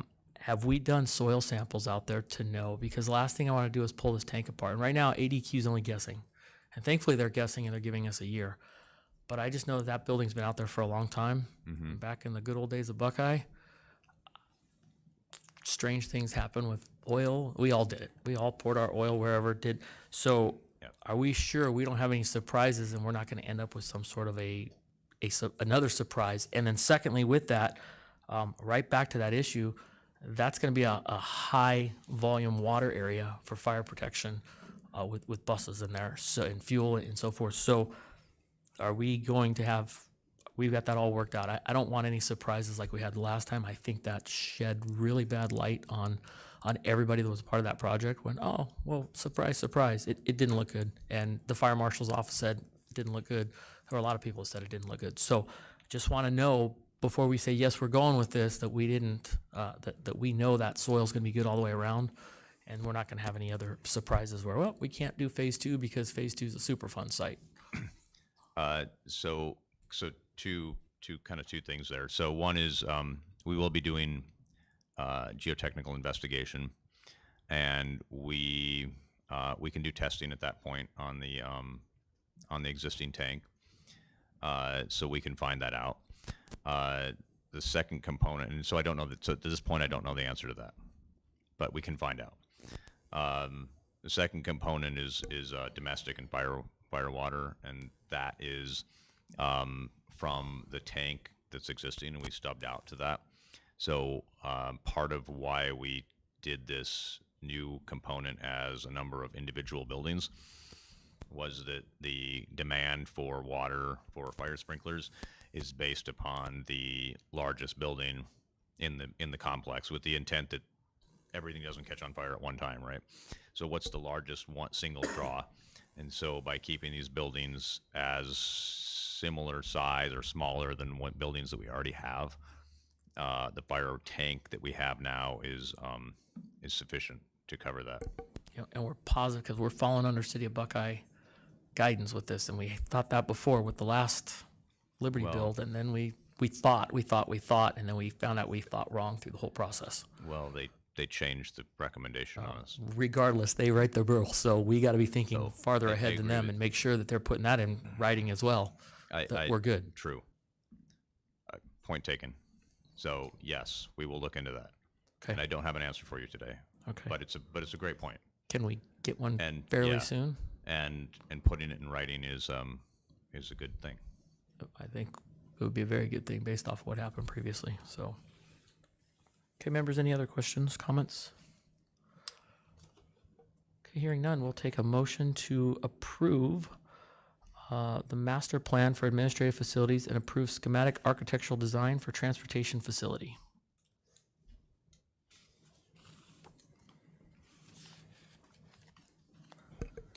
Mr. President, I'll make a motion to approve the schematic architectural design for our transportation facility. Do I have a second? I'll second. Have a motion and a second to approve the master plan for administrative facilities and approve schematic architecture design for a transportation facility. Call your name, please specify your vote. Board Member Parks. Aye. Board Member Aguirre. No. Board Member Bixler. Aye. Board Member Kenyon. Aye. Oops, sorry. I'm also an aye. We'll show that that approved. 4 yeses, 1 no. And if I could explain. You may. my vote. So the reason why I voted no is the same reason why I didn't want it here in the first place. Is I've been involved with many projects that are retrofits, and we have no idea what we're getting into over there, just like we didn't with Liberty, which is why I pushed and pushed and pushed and pleaded to try and get it moved to the Rainbow Valley area so we're not dealing with these things. I think there's a tremendous amount of growth when it comes to the transportation with the county that we have no idea exactly what they're gonna do, because I promise you, they don't know what they're gonna do just yet. So that is why. Thank you. Thank you, I appreciate that. Next on our, and thank you for your time. Thank you. Next up will be item 6.2, a discussion consideration to approve, wait, is that right? Yep, to approve the Open SciEd as primary instructional resource for 6th to 8th grade science. Ms. Camp. Thank you, Mr. President, governing board members. District administration is recommending the adoption for Open SciEd to be used as the primary instructional resource for 6th through 8th grade science. I have some amazing committee members with me tonight. And the 6th through 8th grade science adoption committee met a total of 6 times throughout the last 5 months of our lives. It continues. The committee meetings were open to the public, and the committee agendas and the meeting documents were posted using board docs. Committee meetings for each of the meetings and video recordings of each meeting were also posted for transparency with our community. Our committee meetings consisted of accomplishing the following tasks: creating a rubric to evaluate science primary resources, narrowing options to the top 2 6th through 8th grade science primary resources to put on public review for 60 days and for our science teachers to pilot, providing training to committee teachers to pilot both resources in their classroom for instruction of at least 20 instructional days. Pilot 1 began November 14th and concluded on December 16th. Pilot 2 began January 9th and concluded on February 3rd. The committee also evaluated the top 2 resources to select the resource to recommend to our superintendent and to our governing board for approval and adoption. Open SciEd is a comprehensive middle school science curriculum that empowers students to ask questions, design investigations and solutions, and figure out interesting and the puzzling world. Open SciEd empowers students to be the knowers and doers of science and develops in a classroom in which the ideas they hear from their peers to help them move from thinking forward as they develop their ability to think, read, write, argue as scientists and engineers. Open SciEd directly aligns to our next generation science standards, and it provided the most cohesive and developed crosswalk to our Arizona science standards without duplication of units or instructional sequence for grades 6, 7, and 8. Actually, it was the only one that provided that. Open SciEd also provides our greatest connection to three-dimensional learning, which integrates cross-cutting concepts, science and engineering practices, and the disciplinary core ideas. There were many agreed-upon strengths of Open SciEd. It has also been reviewed by the nation's most respected independent instructional resource reviewer, Ed Reports. In the gateway reports of Ed Reports, Open SciEd meets in all of the following categories: alignment and usability, expectation for three-dimensional learning and phenomenon and problem-solving drives learning. The materials meet the expectations for coherence and full scope of the three dimensions. And then the final gateway, the materials also meet expectations for usability. Not only was Open SciEd the top scoring resource in the initial evaluation of the submitted 6th through 8th grade primary resources, it best met the following criteria in the teacher pilot evaluation: unit coherence, student ideas, relevance and authenticity. I'm gonna try that again. Authenticity and teacher support for coherence. The district administration supports the Science Adoption Committee's recommendation to approve the adoption of Open SciEd as the primary instructional resource for 6th through 8th grade science. And I and the committee members stand ready to answer any of your questions. Members, any questions? Yeah, Ms. Camp, thank you so much for all the hard work done by your committee, and I'm sorry they're never going to get those 5 days back or 6 days back, but No, months. so much for the days of our lives. Nonetheless, I really like a lot of what I read about the open science and what I saw. I especially like the idea that they clarify, justify, interpret. Those are all high-level thinking skills. That's great. My concern about any science curriculum, most, especially when you start looking at elementary, it's not really 6, 7, 8 is really secondary. But most of the teachers I know in that area are hesitant to take on science. They're great at math, they're great at language arts, reading and writing, but science, they generally have a hesitation to get involved with. Is this, in your opinion, user-friendly for the non-science teacher? I'm going to let a teacher speak to that.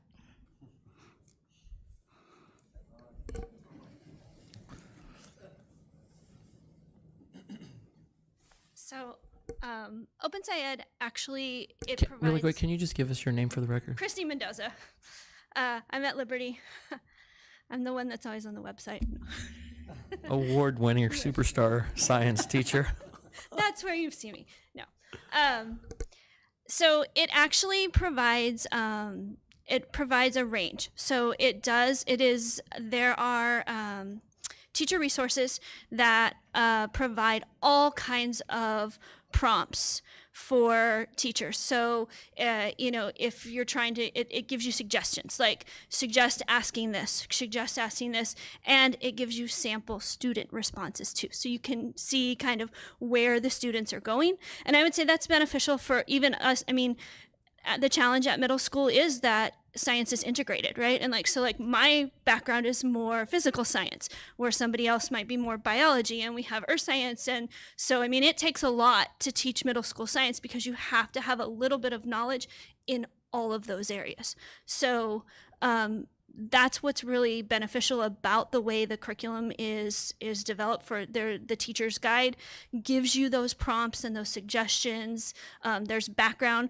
I think one of the things we all liked was there's a section in the very beginning of each lesson that says where we are going and where we are not going.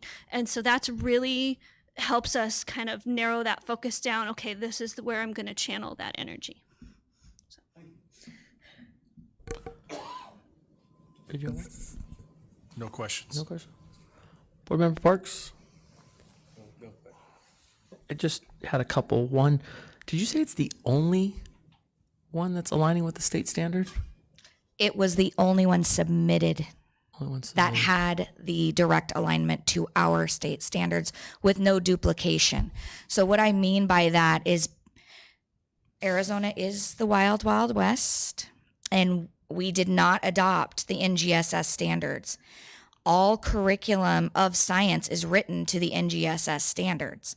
So this committee was tasked with what is the crosswalk of how aligned is it to our standards in Arizona, which we do have many standards that are partially or strongly connected to NGSS, and then we have some that are not connected at all. And so Open SciEd did not allow for any duplication of units from 6th, 7th, and 8th grade. Some of the other products that we looked at, because they had to take the crosswalk and put it into our standards, they said, well, you could teach this in 6th grade, but then you might have to teach it again in 8th grade. The committee did not want to do that, right? They wanted it to be specific to grades 6, grades 7, and grades 8, and develop that cohesive storyline from 6th grade, 7th grade to 8th grade. Open SciEd did that with their product. So we're at a little bit of a limitation probably because our friends down at the Capitol have adopted standard that probably is a national standard, if you will, the same. So we're a little bit with just a couple there's not as many probably that meet this standard that the state does, right? All of the products that were submitted offered a crosswalk to our standards. This one was just the most coherent. All right, great. Only other question I had is if you could say authenticity 5 times fast and then we're good to go. That was a tongue twister for me tonight. I apologize. Maybe use it in a sentence as well. We have to have a little fun here. Come on. Perfect. I would just like to thank all the teachers that participated in this. This does not sound like it was a walk in the park or a fun adventure. So I see many shaking their heads no. And They did if have Ms. Mendoza fun. is I saying will it was say, difficult, I'm going to go with it was tough. I do want to personally thank Chrissy Mendoza, Janelle Moran, Shauna Madison, Josh Kolopanis, Erica Daniel is in the room, Holly Weiner, Amanda Lovelace, Kay Hamrick are all here tonight with us from the committee, and their 5 months paid off. That's good. That's good. We won't hopefully table it, make you do 2 more. So let's get through it here pretty quick. But the members, if there's no other questions, I'll take a motion to approve. And, Mr. President, I move that we approve the Open SciEd as the primary instructional resource for 6th, 8th grade science. Second. Okay, I have a motion and a second to approve Open SciEd as the primary instructional resource for grades 6 through 8 science. Call your name, please specify your vote. Board Member Parks? Aye. Board Member Aguirre? Yes. Board Member Bixler? Aye. Board Member Kenyon? Aye. I'm also an aye. We will show that approved. 5 yes, 0 no. They are going to be so happy to have resources to make their job much easier. Thank you. Right, next on our agenda is item 6.3, discussion of 60-day review of math instructional resources. You again. So I'm not going to say the word authenticity in this one yet. So tonight, I am just bringing information forward to the governing board in regards to yet another committee of teachers and staff and parents. This one is our kindergarten through 8th grade math instructional resource committee. I do want to bring attention to the board in regard to our current district board adopted primary instructional resource for mathematics is an open source resource that the district has been able to download for teachers to support their classroom instruction for several years, I think since 2017. This is the last year that the resource will be available because the company has determined it will take down its open source resources for public access, making revisions to the resource, and then making them available sometime in the near future for purchase. A new math resource is needed for school year 2024. With availability of ESSER funds, the district has the budget capacity to replace the free resource with actual print material and online materials that more closely match Arizona State mathematics content standards. A timeline has been established for the committee to ensure that new resources are available for implementation by August of 2023. District administration has been facilitating the K-8 Math Primary Instructional Resource Adoption Committee. So far, this committee has held 2 meetings, one on January 17th and the other February 1st. The next step is a 60-day review, which would be initiated to gather public input on each of the following resources: Open Up Resources Illustrative Mathematics and Great Minds Eureka Math Squared, beginning February 14th. During this time, teachers on the committee will pilot the resources and make recommendation. In May, administration will bring forward a recommendation to the governing board and that will consider adopting a primary instructional resource for K-8 mathematics. Following board approval, administration will commence procurement of resources, and it's expected that our resources could be delivered in time to provide training to our teachers prior to the start of the school year. Our meetings so far are open to the public, and all of our meetings will continue to be open to the public for our K-8 math adoption committees. Committee members include teachers, instructional coaches, administrators, and parent participation. This is by far the largest committee that I have facilitated. Right now, we are sitting at 58 participants. We have the same outcomes that the Science Adoption Committee has and that were read to you earlier tonight. Our committee meeting agendas and meeting documents are posted using board docs. Committee members previewed materials and scored each resource using a rubric of criteria for K-8 mathematics primary instructional resources. During the meetings, committee members discussed the merits and/or possible concerns with each resource. Each of the resources listed below were recommended based on the consensus of the committee that reviewed the resources. The minutes for each meeting and the video recordings of each meeting were posted on board docs. I stand ready for any questions. Mr. Kenyon? 58 participants. Wow, that's awesome. And anyone is welcome to come. Can I ask, of those 58, how much of those are community members roughly? One. All right. Thank you. Hoping that more community gets involved, but that's wonderful to hear there's that many people. On the committee, 1. Okay. Thank you.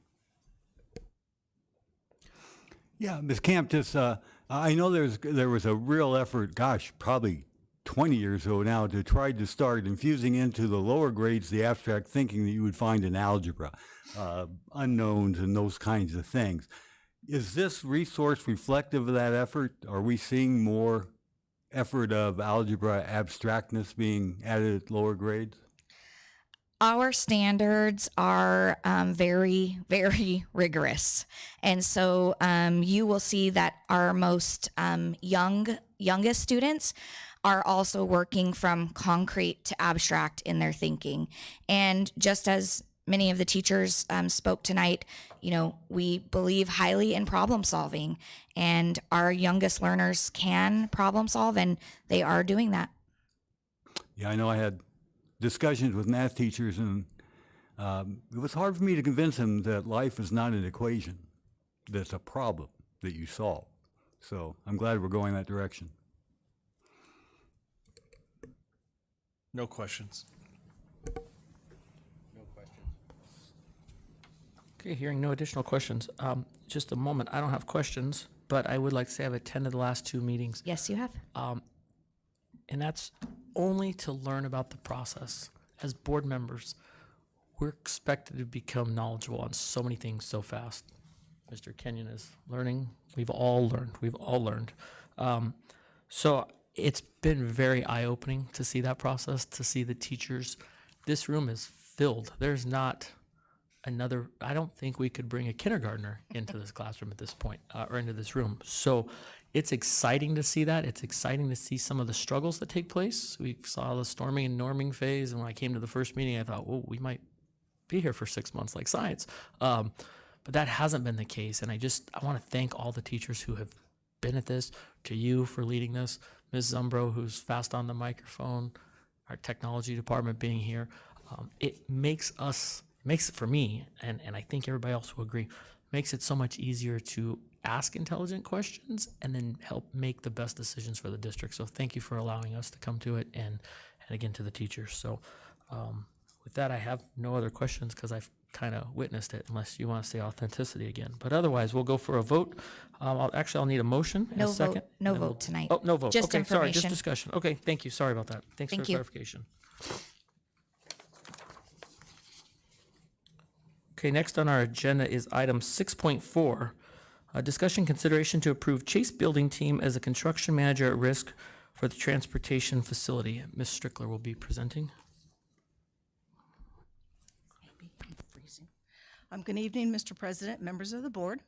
As a summary to the information already provided, excuse me, the district is requesting the governing board approve to award request for qualifications for construction manager at risk for the transportation facility to Chase Building Team as the most qualified contractor on the final list.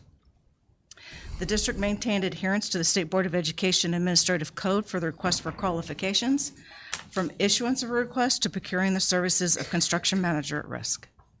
The district utilized the professional services of Mr. Bill Munch, the district's procurement compliance and training consultant, to assist with the procurement process. The district published in the Arizona Republic, sent notifications to vendors from the district bidder list, and posted the solicitation on the district website. The district held a pre-submittal conference on January 3rd, at which time 7 individuals attended representing 5 firms. On January 13th, statement of qualifications were received from 3 vendors. An evaluation committee was established to review the statement of qualifications, and the committee consisted of Mr. Rafael Sanchez with Go-To Industries, Mr. David Schmidt with DLR Group, and representing the district, Mr. Nuttall, Mr. Gates, and myself. Interviews were conducted on January 31st. In addition to the evaluation committee members mentioned, we also had Ms. Dondi Gates and Mr. Troy Mosier in the interview process. With us tonight is Mr. Bill Munch, our procurement and compliance consultant, as well as Mr. Patrick Shepard from Chase Building Team. Should you have any questions for them? Thank you. Members, any questions? Mr. President, I have one quick question. Was there any consideration on this to past performance on this decision-making process? Yes, there was. It's part of our evaluation process. Well, I'm kind of stuck here because I'm not allowed to discuss any of the stuff that I was giving information on, and I want to. So, Mr. President, I make a motion we table this until we have some legal for guidance in executive session. Okay, I have a motion. If we have a second, we can have further discussion. I don't quite understand. We have to have a Why? second, and then we can discuss. I'll second it. Okay, I have a motion and a second. Now we can have discussion. Board Member Parks, will you clarify your reason for table? And then we'll take discussion. Yeah, my concern is I want to discuss how we came to the conclusion. We had some information that was confidential given to us that we cannot discuss. And I need more information on this. I'm not comfortable approving this at this point. Okay, do you have any questions? I think Mr. Munch, are you're back up? Okay. And the thing that I'm not comfortable with is what I see as a trend for this board is to continue to go into private and be out of the public eye.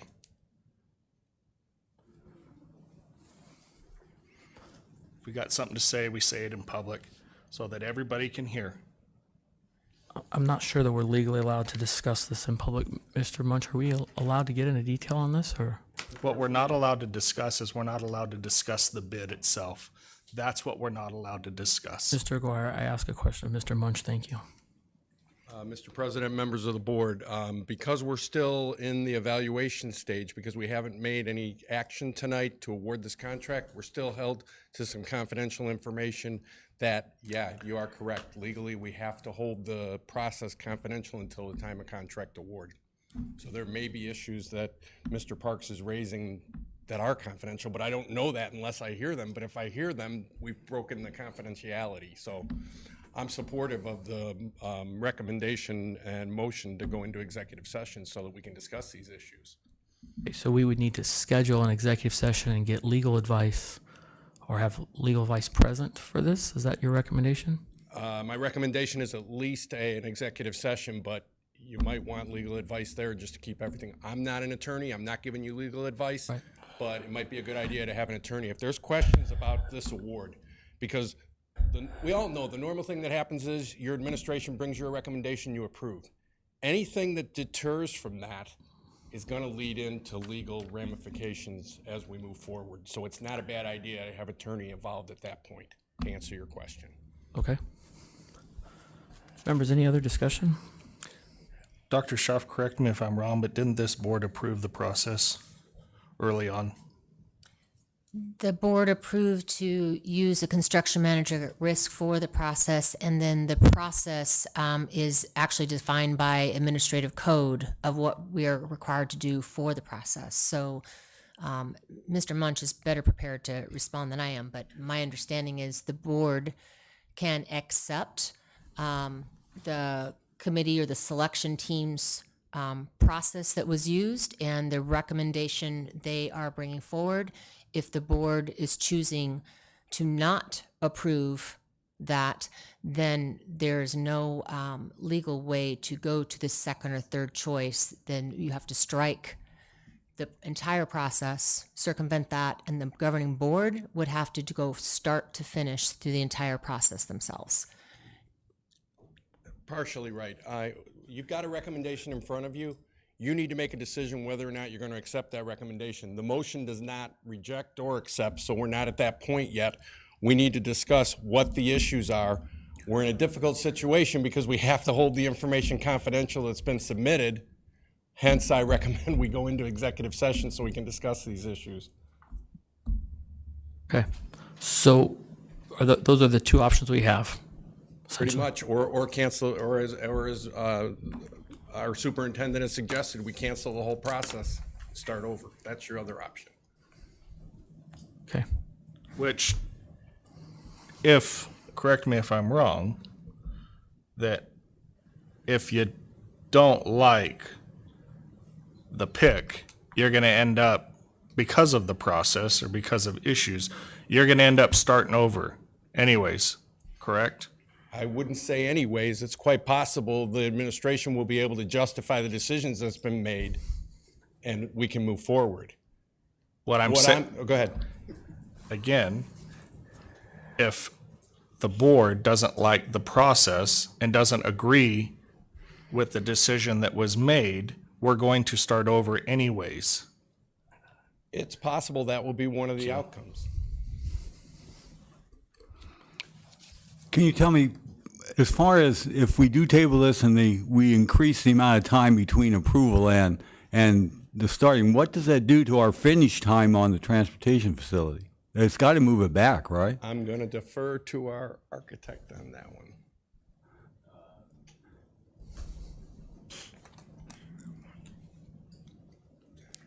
So yes or no, if we decided we absolutely needed to keep that date, we would end up not being able to fully utilize the CM for their decision, for their help in cost and value engineering that we have up front, and we would be moving down a road without some of that information in order to get to an end date of the same one we're keeping now. In a perfect world, we'd love to have that input, and I think it creates a better project and a better value for the district. And so if we do that, then yes, it would move the finish date back. Thank you. But if we were to get on this within a couple weeks, which I foresee we would do, we would lose maybe 2 weeks. We're not losing a year for every week that we have this tabled and get our executive session done. If if it goes to executive session, I guess, and then you decided to approve, I mean, yeah, it's not the end of the world. I'd love to have their feedback sooner rather than later, but it's not the end of the world. I think we could still keep the finish date. I guess if you decided to go through the whole process again, that could be, I don't know, 2 or 3 months. Yeah, that would be a whole nother ballgame then. Yeah. Okay. Members, any other questions? We have a motion and a second to table item 6.4 to executive session, where we will get legal advice and learn more of the process and have questions answered of board members that are required legally under executive session at this point, correct? Okay. No way to do this in open session. Nope. Okay. No, that's not what I'm recommending. All right, understood. We run the risk of violating the procurement rules if we do that. I'm just trying to meet Board I'm just Member trying to Aguirre's. answer your Yes, question. understand. Appreciate it. Okay, so we'll call for the vote. Board Member Parks? Aye. Board Member Aguirre? Nope. Board Member Bixler? Nay. Board Member Kenyon? Aye. I'm also an aye. We will show that the motion was tabled 3 ayes, 2 noes. Thank you. Thank you. Next on our agenda is item 6.5. It's the discussion and approval of the State of Arizona Department of Emergency and Military Affairs Arizona National Guard MOU by Mr. Moreno. Thank you. Mr. President, members of the board, you guys were provided a memorandum of understanding. We are looking to partner with the Arizona Department of Homeland Security, through which we were awarded a cybersecurity grant. So in light of everything that I'm sure you guys have read online too about different districts being hit and different people all over the world, actually, we have continued to strive forward and continue to put systems and tools in place to help protect us. Well, with that, at no cost to the district, we are trying to partner with the Department of Homeland Security to do network penetration tests on our environment to make sure that if there are any holes, that we get those holes plugged and taken care of as soon as possible. So I'm waiting if you got any questions for me. Members, any questions? I just think it's great, John. Congratulations. Thank you. I think we need all the help we can get. For sure. Are they going to have direct access then internally?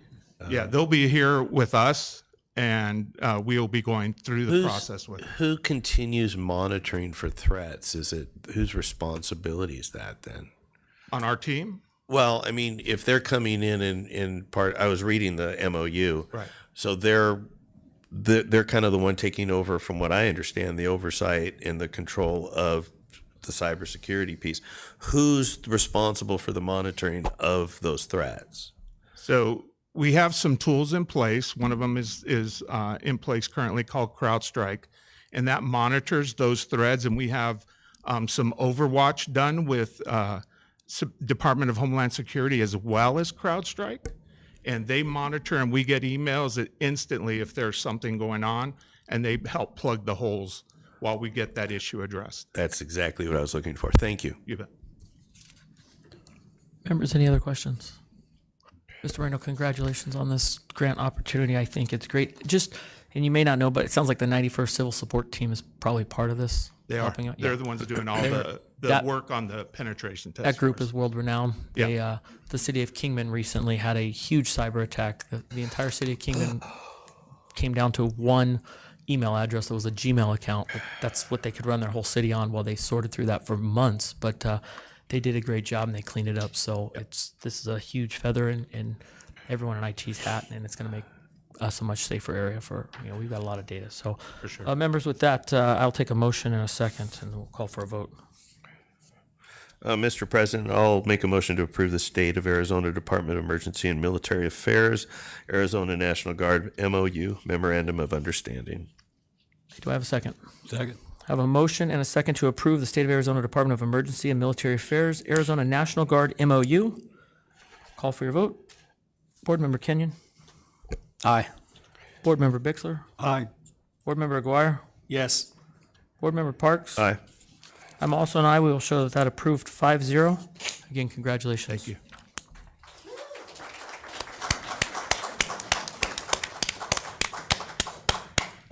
Next on our agenda is a cleanup item from our last special meeting. It's item 6.6, possible action to approve the direction given to the governing board's attorney during the executive session held on February 9, 2023, which executive session was listed as item 2.1 on the February 9, 2023 governing board agenda.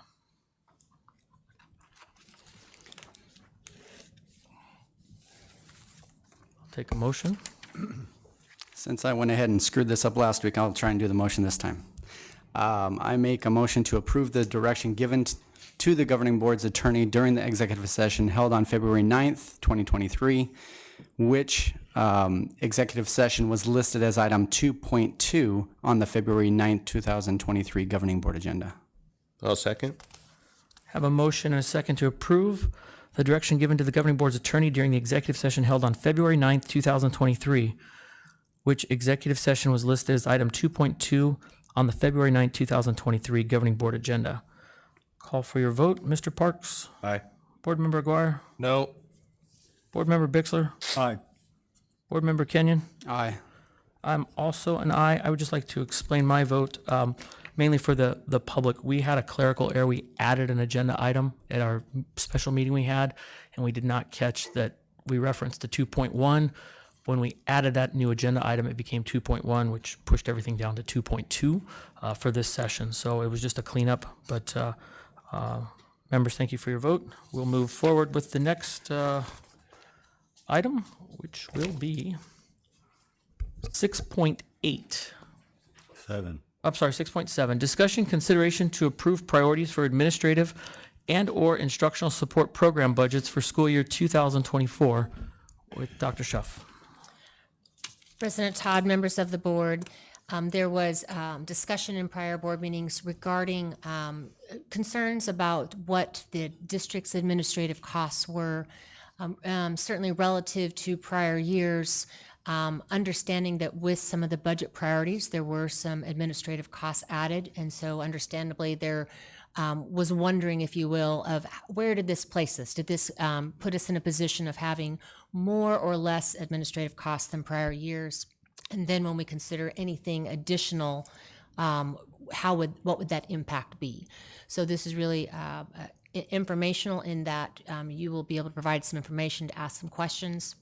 And then following that, any of the budget interests that have come up so far of anything new beyond what the board has already approved for the next coming school year, you can give us direction on those that you would like to see move forward or those that you would like not to see go forward. So to start with, Ms. Strickler will provide some background information.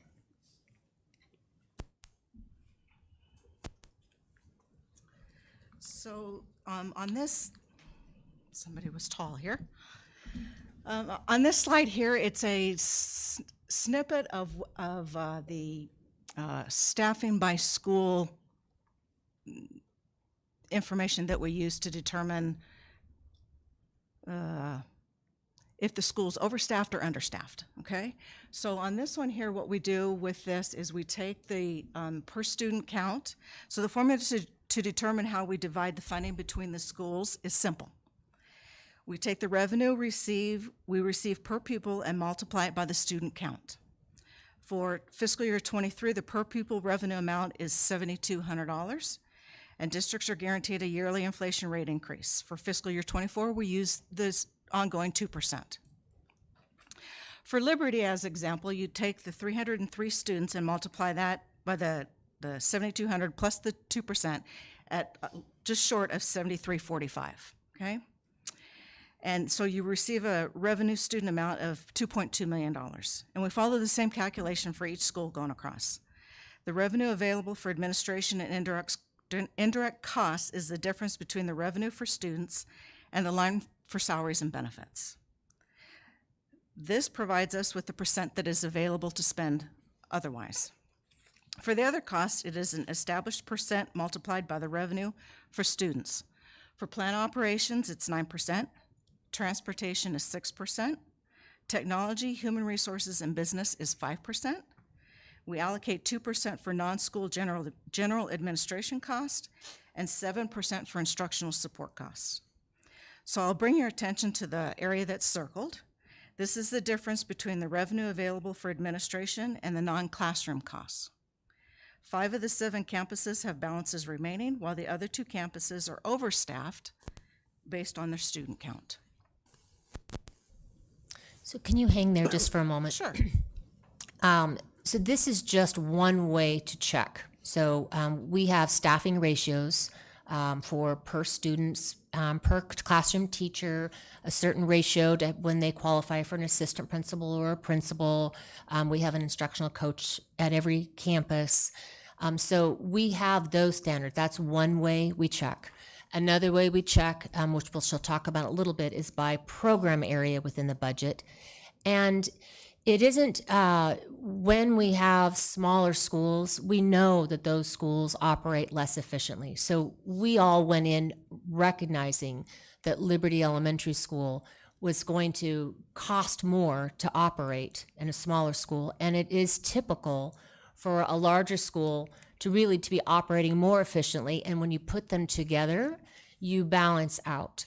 But it is important to consider when we look at when a school is at 922 students, like Blue Horizons, expected to continue to grow.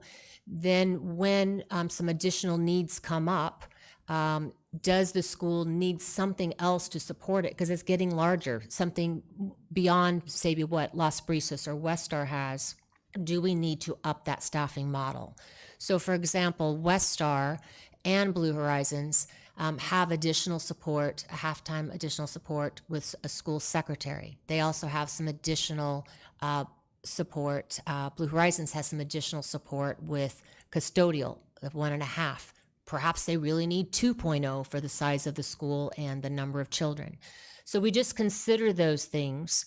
And in the same way, at Liberty, there's a certain minimum, no matter how small it is, that you need to operate a school. And even if it's operating inefficiently, you still need that staffing. So this is just, it's not to say that this is wrong. It's background information to keep in mind when you're making some of the other decisions. So any questions about this before we move to the next section? Okay, go ahead. Okay, so this is your eye test for tonight, yet another one. So this is a comparison between fiscal year 22, what we've projected for fiscal year 23, and projected for fiscal year 24. The projected percentages for fiscal year 24 includes the January 9th board-approved budget priority items and the addition of the special education stipends. For fiscal year 22, we spent 58.1% of our budget on instruction, and project we will spend the same in fiscal year 23. Even though we had to reduce our budget due to the override not passing, the decision was made and has always been made to maintain as much in instruction as possible. We anticipate instruction to increase to 59.5% in fiscal year 2024. For instruction support, you can see we're at 5.1 in fiscal year 22, 5.4 in fiscal year 23, and down to 5.2 in fiscal year 24. The other programs follow same suit, including administration, from 14.1% in fiscal year 22, 13.2% in fiscal year 23, and then reducing down to 12.6% in fiscal year 24. Dr. Schuff? So with those pie charts, I want to point out that we have often showed the board and the public the pie charts for how we have our overall spending. We typically show all funding sources with the Auditor General's report. This is a comparison of maintenance and operations. So it does not include everything. We don't have access to that information yet. Auditor General report information comes much later. So you'll see a difference in percentage between those, but we thought it was important to maintain, let me see if I go back. Oh, sorry. We thought it was important to maintain that you can see year over year for maintenance and operations that we can provide comparable data there. So any questions on the changes with the program areas of the M&O budget? I guess. Dr. Suff, an instructional coach, a special ed instructional coach, does that fit into administration or is that instruction? That would be instructional support. Okay. So what we're focusing on tonight are some of these positions out of instructional support and administration. And we actually thought, I think we're pleased to the funding year 23 for this school year when we cut, essentially $150,000 from our budget. We actually expected the administrative costs to go up even higher because you've taken out that opportunity to be spending it on instruction. But I think because of the positions we've added for growth this year, the salary increases also all contributed to keeping the instruction costs really where we try to target them. I have a quick question. You just brought up something that just triggered something. Are principals and assistant principals admin or are they instruction? Admin. Thank you. Mr. Kenyon. I guess my question is, could you explain student support? What would the... An example of student support would be our reading interventionists who provide direct supports to students. Counselors are direct supports to students. I keep looking over here to check my financial expert, but. Okay, all right. So wanted to talk about these possible changes to the budget based on where we are with instructional support for starters. So this is the first program area we'll look at. Across the top, you can see the progression that we actually have decreased in our instructional support.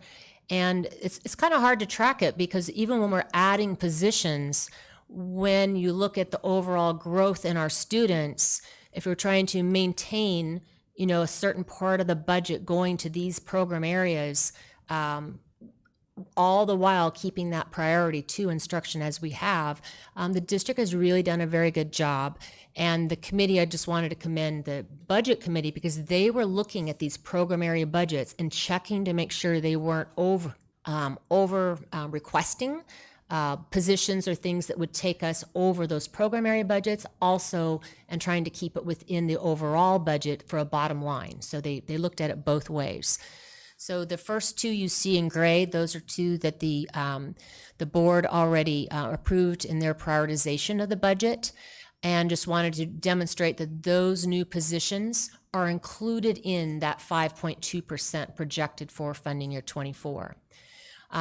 Two potential other things that have come up since then certainly was the special education coordinator. The board chose not to approve that, but asked for more information about the budget and how that fits, so that this then provides that. So an example then would be 5.2% if that position was changed from an a special education coach to a special education coordinator. You would be adding 0.06% to the 5.2, making that 5.26%, still below the last 2 years in instructional support. The principal at Blue Horizons has requested out of the population at the school, if there was any support that could be provided to the school with its growth in size, the one position that she was recommending and wishing for approval would be an additional instructional coach. And so again, to show the board, that would be an additional 0.18% to the 5.2 if you were to do them separately. If you were to approve both of those, that has an impact of 5.44%. However, even though it's within budget programmatically, they are additional that would require a use of reserve dollars. We would not have a balanced budget with that. It would require reserve dollars. So I just want to point that out. These are all the ways we look at it for consideration. Okay. The same is true with administrative costs. The administrative costs are projected to go down. We have two positions here that were already approved as part of our budget prioritization in gray. Those are included in the 12.69%. Then we have two additional. Human Resources is recommending a reorganization of the department, which would be including changing one of the administrative positions from a level 4 to a level 7. And that would have an impact of $0 in the budget because it would use, the cost of that would be with department budget funds that would be reduced to offset that. So that would be a 0% impact and also a $0 impact to the maintenance and operations budget. And then it was proposed for discussion by Mr. Todd at an earlier meeting that we consider a full-time assistant principal at each of the schools. So if that were to happen, that would leave us 2 schools that do not have full-time assistant principals. And that would be an impact on the administration part of the budget by an increase of 0.47%, and that would take us to 13.16%. Again, fairly in line with last year programmatically in the budget, but it would have an impact of an additional almost $182,000 that would need to be taken from reserve funds if the board were to consider that move.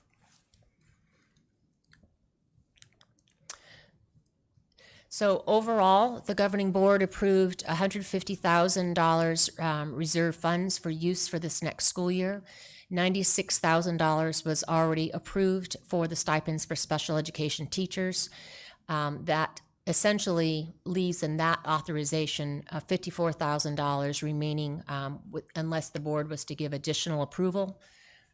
So these,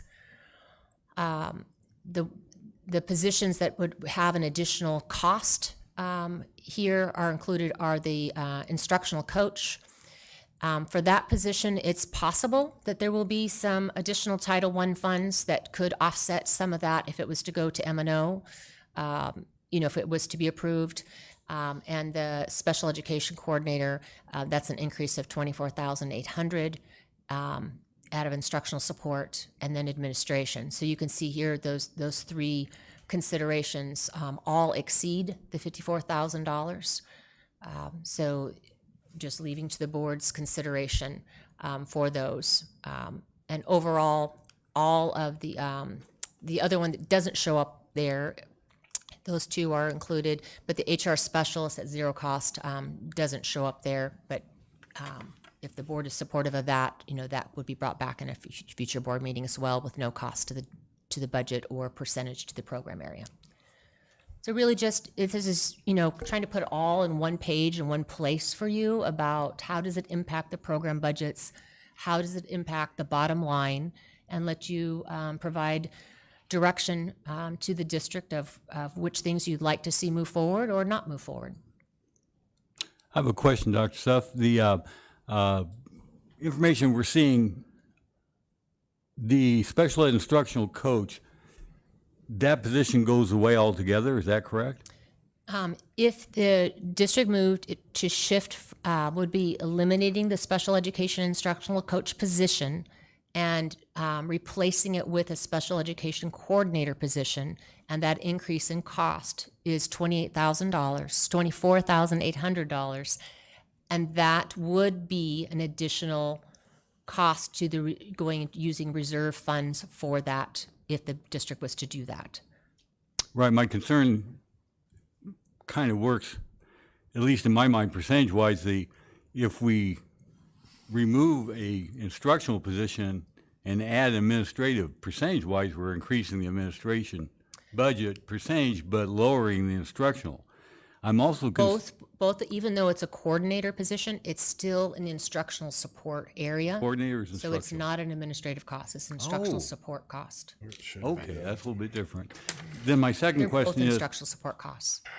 yeah, I know that the coordinator would keep us in compliance, but the coach actually delivers it. So would we still be able to maintain compliance on special ed if we don't have the coach? The coordinator would be capable of doing both. They would have some responsibilities for that, and they would be able to also have the authority for the administrative decisions that need to be made and representation on some of the difficult meetings. So, Dr. Schaff? I'm One second. I think Mr. Nuttall has Just something wanted to add. sorry. I just wanted to point out that the job description is specified for the special education coordinator, which absorbed all of the existing coach duties, and the addition is the compliance component. So the coach position itself is still served within the job description, the way that it was designed or intended to function for our district right now.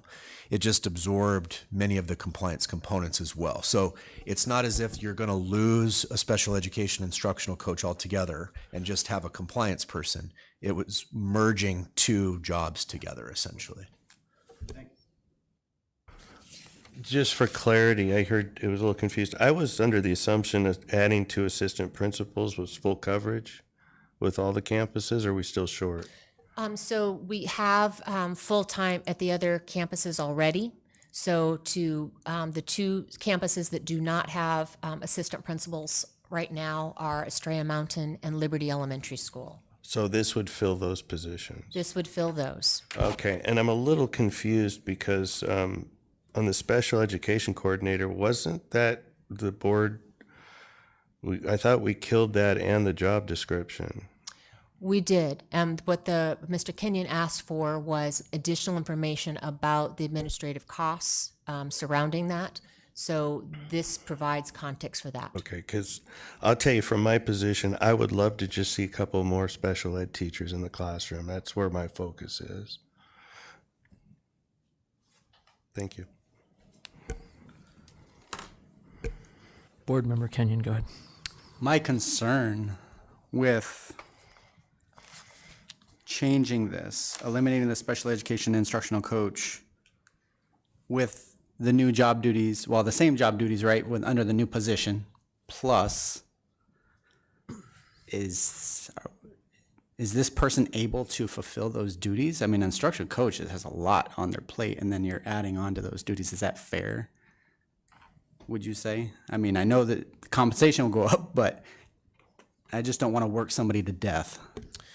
Well, in every job description, there's a bullet point that says other duties as assigned. And that person right now, as the instructional coach, is already assuming those other duties as assigned as the compliance piece. So I don't know if it's about fairness. It's about getting the work done.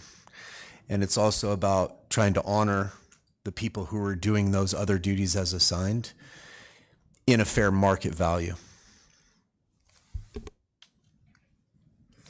So tonight, we aren't bringing these forward necessarily to advocate, more so to provide you the information that you've received already on these, and for you to share with us which things you would like to move forward additionally, or perhaps not at all, but just provide some direction. Go ahead. Nope, I was calling for you. I mean, thank you. I did ask for this and you provided it. I appreciate that, and it helps me. It makes things more clear for me. And I would be fine moving forward with these as they are. My biggest concern is obviously teachers in the classroom. Looking over our, personal action items where we had over 70,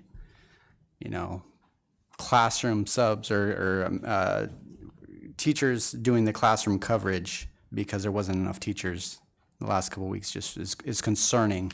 And I did see there was a whole bunch of resumes, so that's exciting. So I hope that we continue to draw teachers. I just don't want to lose sight of teachers in the classroom, so. Yeah, can we take a look at that on that same line item and just explore what it looks like to add a couple special ed teachers in the entire budget? It's approximately the same amount as the instructional coach Yeah, per that's teacher. what I thought. That's what I thought. So it's, the instructional coach have a kind of a 10% extra, but it's approximately the same amount. That, when you go back and look, I don't think there's an administrator in the room or teachers at the school that wouldn't think it's a good idea, would love to have full-time assistant principals. But when we look at where we're at with those schools, technically we are overstaffed at those schools for the number of students they have. What can change is, these are the enrollment that is expected for this coming school year. And certainly Liberty doesn't count the preschoolers, but we have the preschool coordinator that provides support for those additional students. So, it's a choice. We do have concern about we don't really know what to expect for student enrollment next year. Our parent survey indicated that we could lose as much as 9% of our student population because of the 4-day school week if big parents make another choice. It's been said that we might gain students. We don't know. That's a very undetermined number. And we've also been watching the developers slow down a bit, we think a bit more than what it was. So I think that just as a consideration in the overall budget, to what extent do we want to utilize reserves? I'm less concerned about it now that the aggregate expenditure limit has passed. We do have reserves available, so if it's the board's interest, we can approve any and all of these. We also, I think Mr. Nuttall would probably appreciate having an additional 2 to 3 teacher in the budget that we could go up to in case we have some larger class size that we have the capacity to fill those, which could be inclusive of special education. We use those, I call them bubble teachers, we kind of hang on to X number of positions for next year to place wherever that growth may happen, that's inclusive of special education. So I think that's also, a need in terms of using some additional reserve that we could come back to the board at a later point and saying, hey, we're growing. Would you approve a few more classrooms so we don't have to have oversized classes? That can always happen at a later date.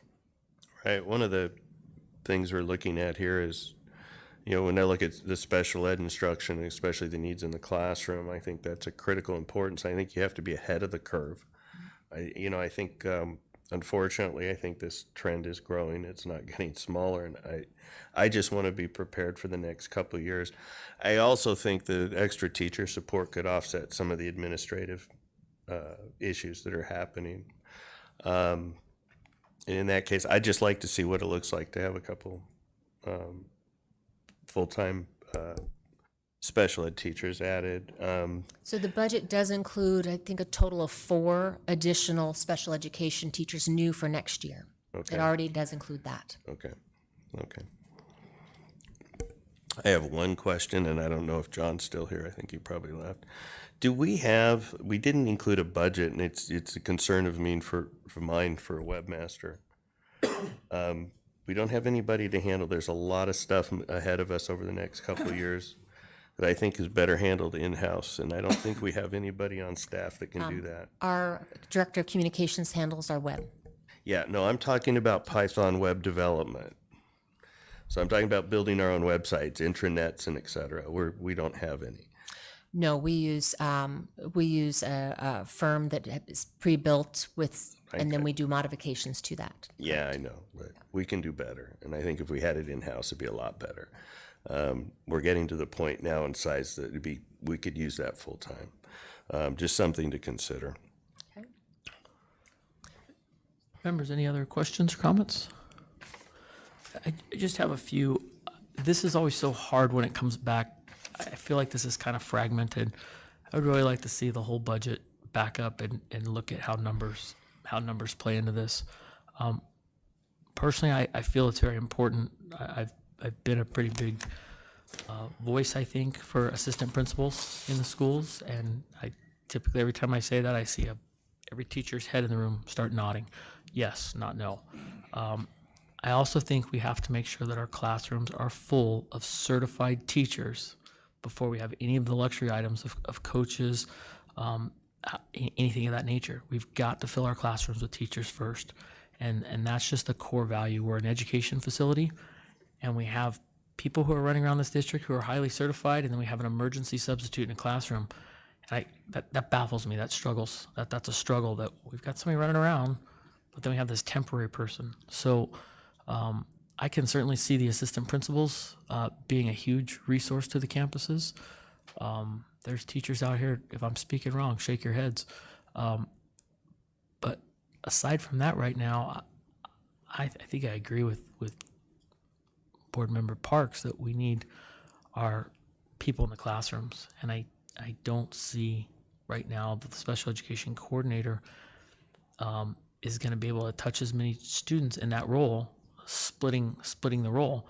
So if I'm going to do anything, I would go for the assistant principals, and then I would say we need to fill the classrooms. And I think we had 80 applicants. It looked like on social media today, maybe 70 applied, and 6 so far have taken a job. I don't know if that percentage is normal, if that's good or bad. But we got to fill our classrooms with highly qualified teachers first and foremost, and then we can worry about some of these other items.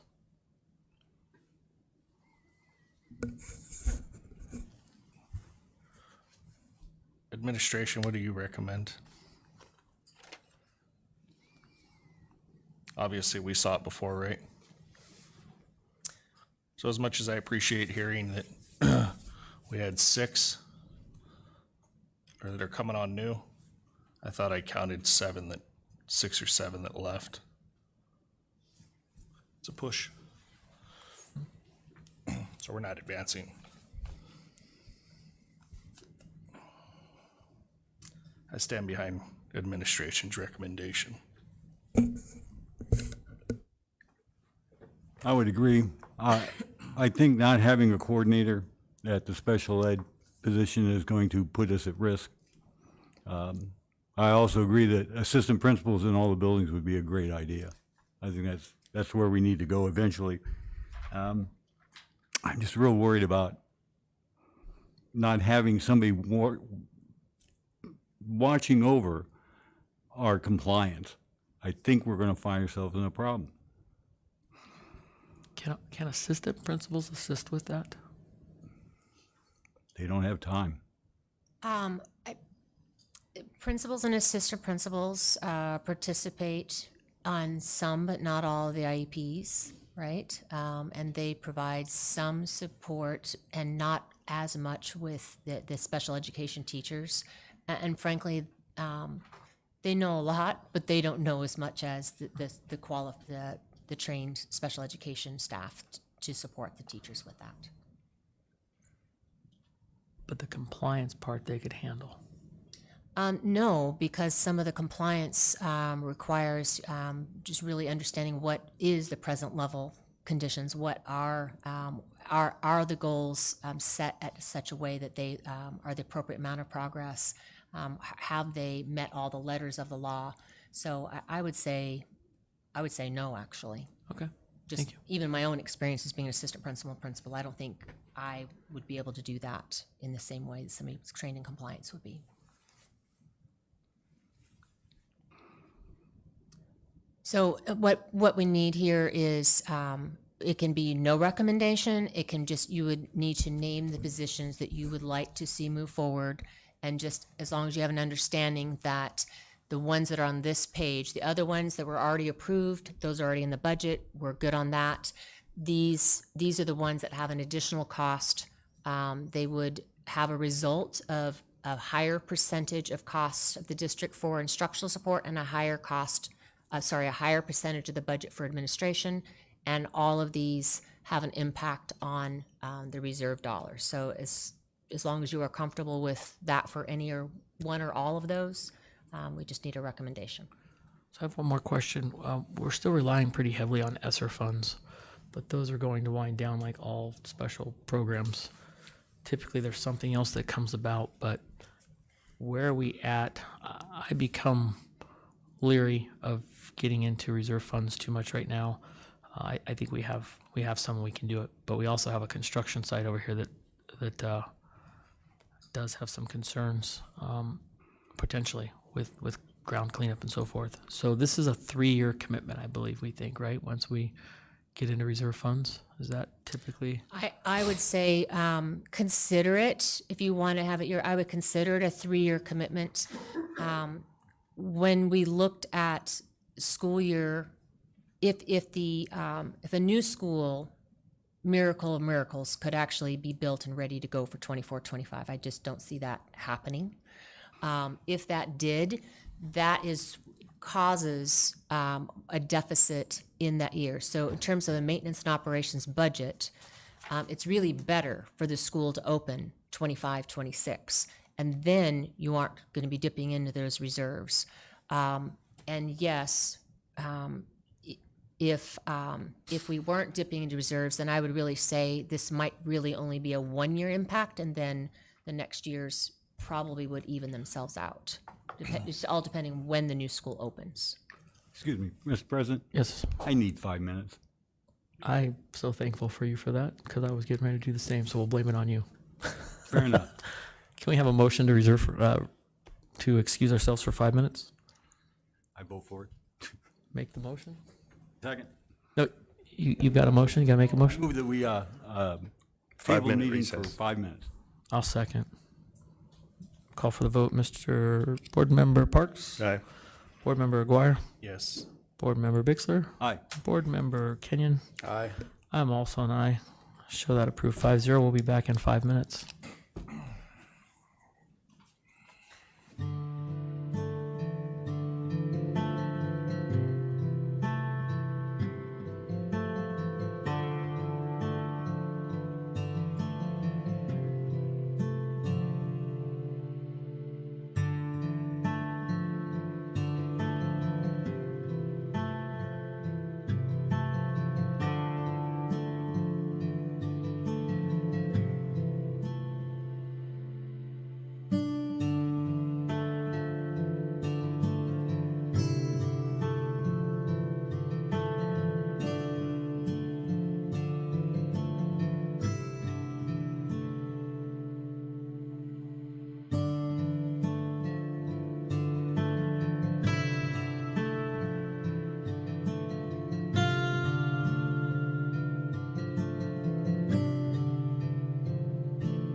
We'll show that we're back in session, still discussing item 6.7.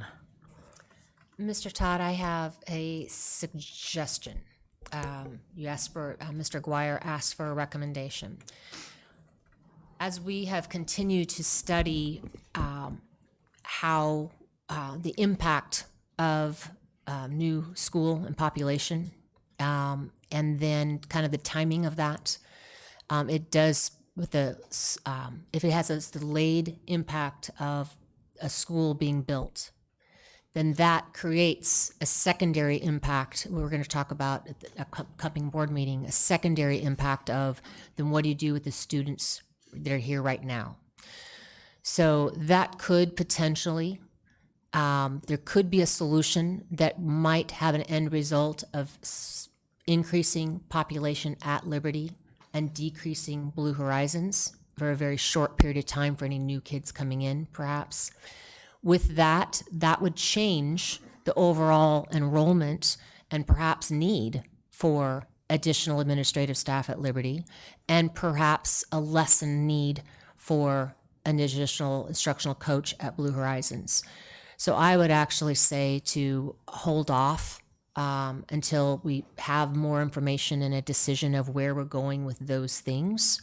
And then I would say, I don't think anything changes with administration's recommendation for a special education coordinator. And so might that be, a month delay for those other things, perhaps 2 to 4 weeks to come back when we have a little bit more known information of where we might land with enrollment and potential boundary changes. So how many openings do we have for special ed teachers right now? Just a guesstimate. 7 or 8. 7 or 8. So we added 4. I keep hearing we will add 2 more. If they're not coming now and there's already 7 or 8 openings, where are they coming from? Okay, well, we'll hire more. The reality is this: there is no more. That's the reality. What administration is trying to do is to lessen the burden on what we have right now with their recommendation.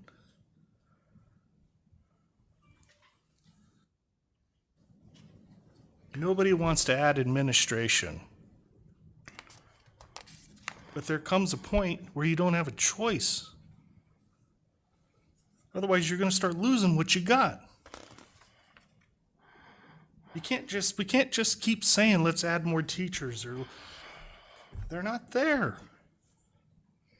That's the reality. They're not there.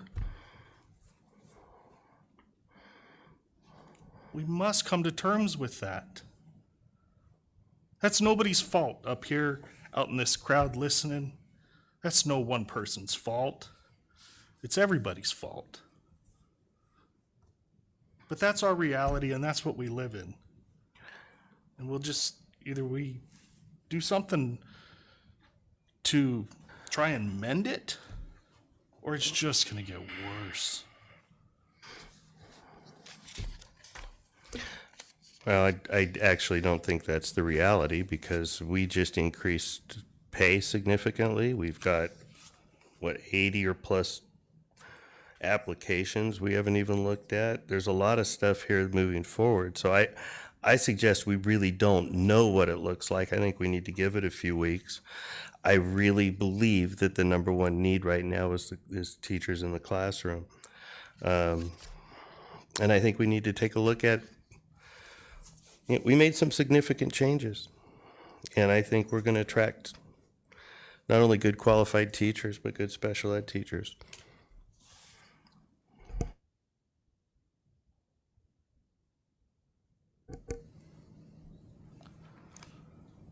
Somebody want to make a motion?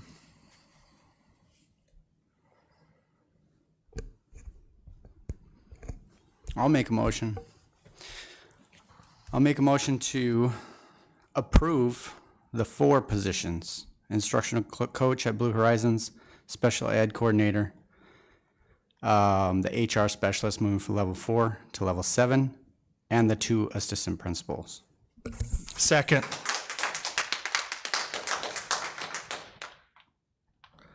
Have a motion and a second to approve. What was your first one? Sorry.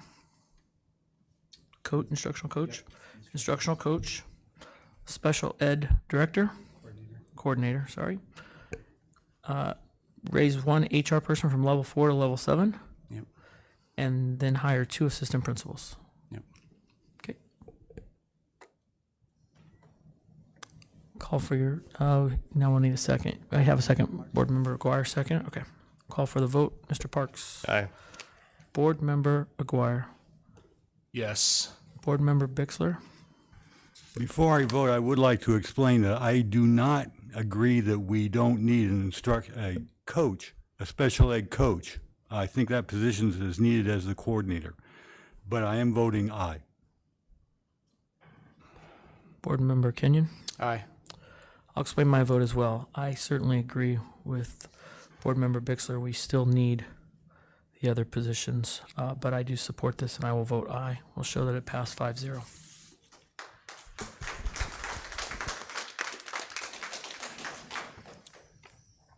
Next on the agenda is 6.8, discussion consideration to approve issuance of certified teacher contracts for school year 2023-2024. Mr. President, members of the governing board, before you is an esteemed list of teachers who are returning for next year, and their contract issuance is pending your approval this evening. We have a timeline, pretty tight timeline, to try and get these contracts out. And so before you, all of those teachers that you see in that list are in good standing with the district, and we're recommending their approval for contract issuance. Okay, members, any questions? Hearing no questions, I'll take a motion. Mr. President, I move that we approve issuance of certified teacher contracts for school year 23-24. Second. Have a motion and a second to approve the issuance of certified teacher contracts for school year 2023-2024. Any questions or comments? I just have one, Mr. Nuttall. What is our percentage of return now? We usually get a % return every year. Do you know what that is? When we measure our overall retention, we wait until after our contracts are issued, and then we adjust that based off of, sometimes people get other positions or whatever. So typically around the middle of July, we will be able to produce an accurate retention number. Okay. Right now. Do you know where if this list is 100% where it is? I'm not sure I understand. If all of these teachers come back and none of them leave, what would our retention rate be? If all of these teachers returned, it would be right back up to about 85%. Okay. All right. We have a motion. We have a second. All those in favor, Board Member Parks, please Aye. specify your vote. Board Member Aguirre. Aye. Board Member Pixler. Aye. Board Member Kenyon. Aye. I'm also an aye. We'll show that approved 5 yes, 0 no. Next up is 6.9, discussion consideration to approve the school year 2023-2024 site administrator work calendars. Mr. Nuttall. Mr. President, members of the board, per governing board request to bring the school site administration calendar back for next school year for FY24. Believe that we've made all of the appropriate revisions per the request, and that calendar is there before you for your approval this evening. Members, any questions? Yeah, I have one. I've gone through this calendar a number of times, and the days just aren't adding up. There's a gray box in the bottom. There's a number of days here that aren't even on the calendar, and if you take them off the 231, I mean, I'm getting 213. What am I missing? Is it just? Well, let's dig in, and I can help explain. So. There's a number of gray boxes. Which one were you? The one all the way at the referencing? bottom. It has a button because June and July really aren't grayed out at all, and it says. So it has a number of dates at the bottom. I'm assuming those are non-work days. June and July are all work days. That's why they're white. So they're not grayed out because they are work days for site administration.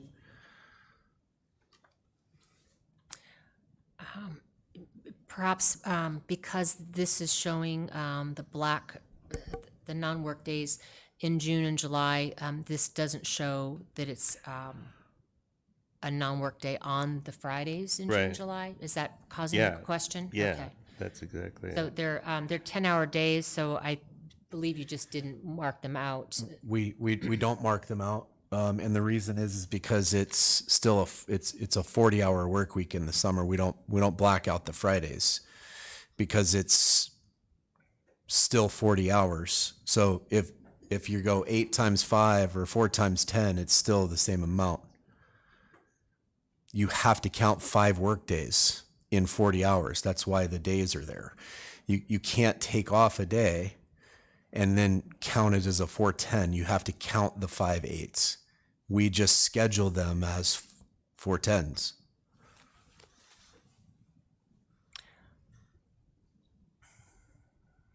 Okay, and I'm still confused, but on the December, I'm showing that the administration gets, what is it, 3 days?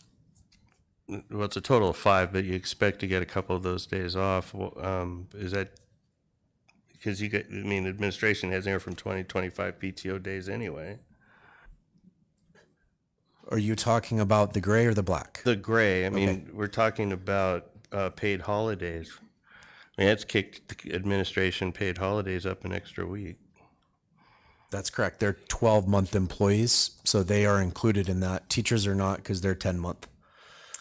A few years back, there was higher percentage of increase that was given to teachers. Remember the 20 by 20? One of the things that was altered in the work count at that time was to give days instead of compensation. There wasn't percentage of increase, so that was it was just a change that was made as a compromise, if you will, several years ago. All right. Any other questions? So administration will get, the people who are assigned to this calendar, get how many vacation days a year? There's a total of 14 paid holidays.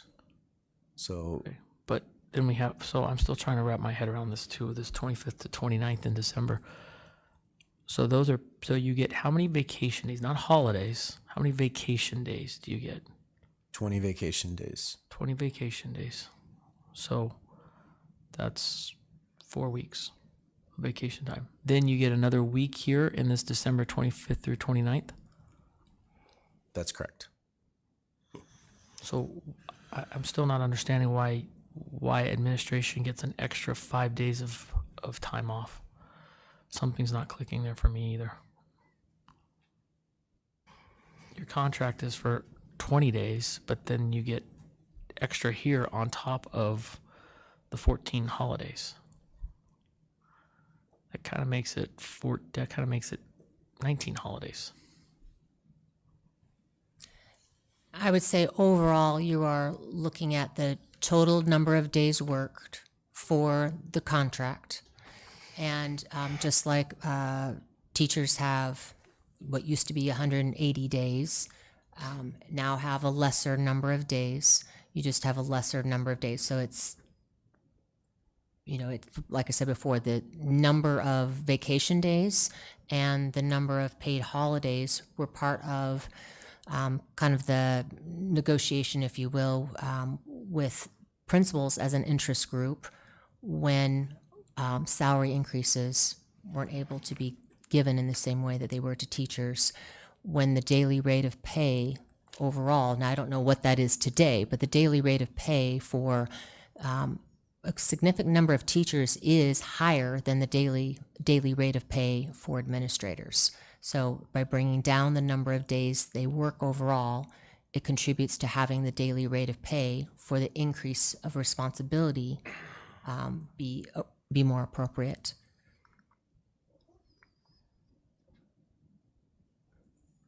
This is better than a state government job. They don't even get that much time off. Also, administrators work nights and weekends for events and things like that that are always and very typically well over 40 hours during the school week. We know that teachers work hard and work over hours, but our administrators, our teachers are expected to be working hours next year, the 7 hours and 40 minutes, plus an additional 45 minutes. So if I'm doing the math right, it's like 8 hours and 20 minutes. We know that principals typically have a meeting with the parents after school, have this school events. So we're expecting that their minimum day would be 9 hours, more than 9 hours, 9.5 hours per day on a typical Monday through Thursday. So they have, when we designed the Friday non-work days, we were building the 6-hour day around the concept of not necessarily the teachers, but how much the administrators had. The teachers had more time within the 40 hours, and we flexibly gave quite a bit of that off. But if we were to assign principals, we were then requiring more than a 40-hour commitment. So we tried to make sure that with this schedule, that we weren't asking principals, requiring them to be there more than 40 hours per week. We know they do, it becomes part of the job responsibility, and that's some of the consideration for the 5 days off at the holiday, is that many or most of those weeks are well over that of what the requirement is for them to do the job.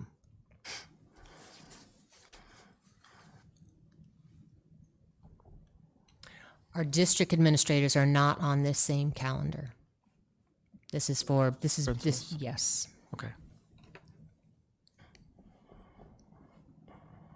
Any questions, comments? Really, we're just approving the work calendar. It sounds like what the conversation is more about contracts, correct? Which leads to the work calendar, but it's what's in the contract. It just gives us a number of days to place into the contract. Yes. Mr. Nuttall, I have a question. Yes. So what happens if we decide to give the teachers the same paid holidays? Like for Christmas? That amount of money we would not be able to afford as a school district. Yeah, that's what I thought. Yeah, I don't think this is right. I'm happy to take a different recommendation. I understand principals stay late, but so do our teachers all the time. I don't think that a principal necessarily puts in any more hours. And if they do, they're compensated much differently than a teacher. They're at a higher rate, they're more administration, which is not so much an hourly job anymore, it's a salaried position. They're required to do a job. There's probably some weeks where they'll do a little less than 40, there's some weeks they'll do a little more than 40, but it balances out. But I have a hard time looking at the teachers in this room saying we're giving principals an extra 5 days of pay that I just can't justify yet. So if I hear a better answer where I can justify it, that's great, but I don't hear it. So right now, correct me if I'm wrong, but we have teachers who, if we're paid by day, make more than some assistant principals and some principals per day. Per day, more than I our know you're executive, shaking your head because I already know the answer more to than it. our executive directors make per day. So there was some things that were done in the past with the board of recognizing that it puts a bad taste in folks' mouth to increase administrator pay. So there was a trade-off with administration. When I say that, I'm saying assistant principals and principals, of that we give those folks just a few more days off to keep costs down. I'd also like to point out that in today's educational environment, that assistant principals and principals at the sites are not just in their offices, that they actually fill in when teachers call out. when we can't get substitutes. So they're educators also. They're actually in the classrooms teaching.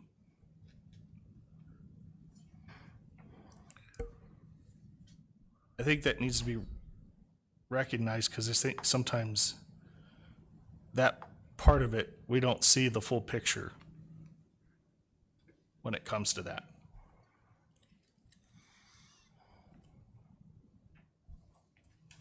Administration believes that this is a fair and equitable work calendar for their workload.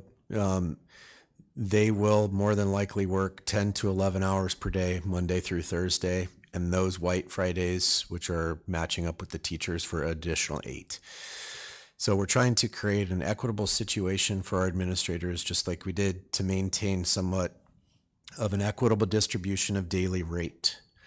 So when you have a teacher's daily rate, their daily rate has significantly increased because of the reduction of the Fridays, right?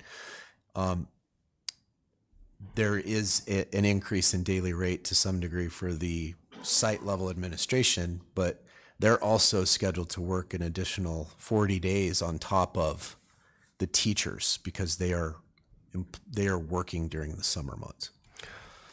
There's one other question I have. On November 24th, that's not a holiday, and it's a blackout Friday, so is the 29th. So they're getting paid for a non-work day anyway? How does that work?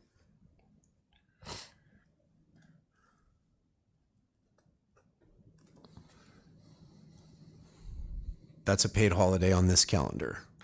I realize that, but that's a Friday, that's a day off. Yes, it's a paid holiday. It's a paid holiday. It's a day off.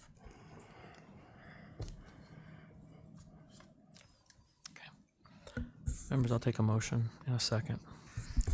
Make a motion to approve school year 2023-24 site administrator work calendar. Second.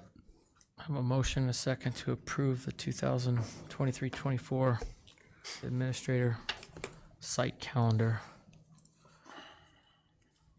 Call your name, please specify your vote. Board Member Parks. Nay. Board Member Aguirre. Yes. Board Member Bixler. Aye. Board Member Kenyon. Aye. I'm also an aye. I'll show it proves 4-1. Next on the agenda is 6.10, discussion consideration to approve site administrator, district administrator, assistant superintendent at will and exempt support contract language for fiscal year 2024. Mr. President, members of the board, this is just the remaining contract language for all of the contracts that we still have outstanding to issue. So bringing before you this evening are the remaining contract languages that we have, which are all inclusive here in your board packet for your approval this evening.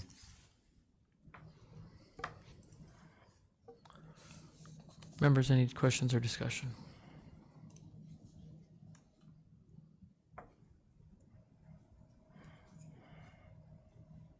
Okay, take a motion. Mr. President, I move that we approve the site and district administrator and exempt support contract language for fiscal year 24. Have a Second. motion- Have a motion and a second to approve the site administrator, district administrator, assistant superintendent at will and exempt support contract language for fiscal year 2024. Please specify your vote when I call your name. Board Member Parks. Aye. Board Member Aguirre. Yes. Board Member Bixler. Aye. Board Member Kenyon. Aye. I'm also an aye. We will show that as approves 5-0.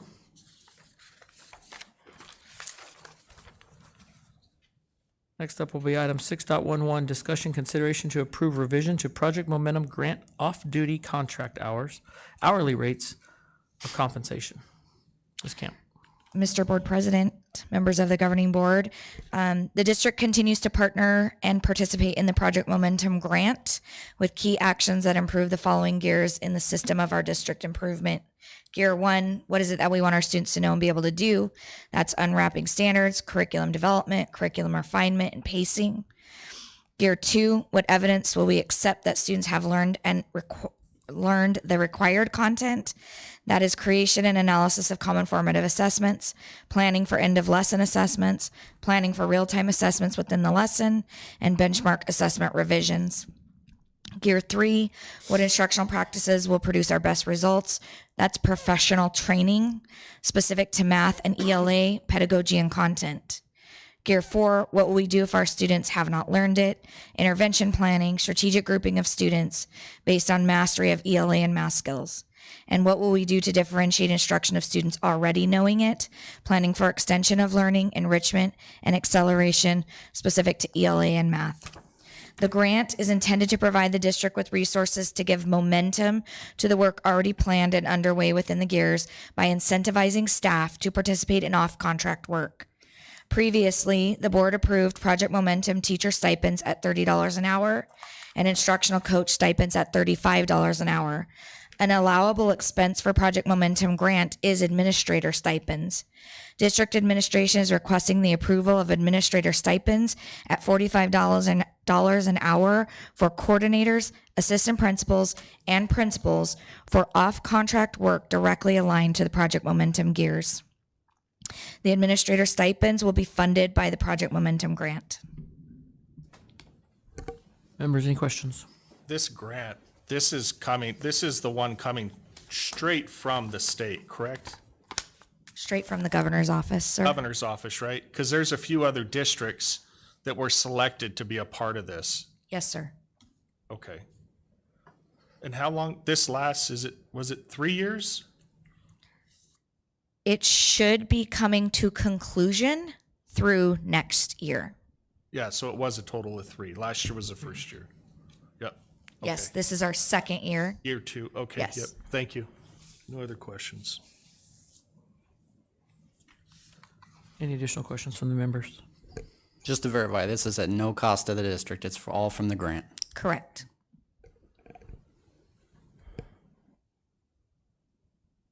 Accept a motion at any time. Mr. President, I move that we approve the Project Momentum grant-funded administrative stipend for off-contract work at $45 an hour.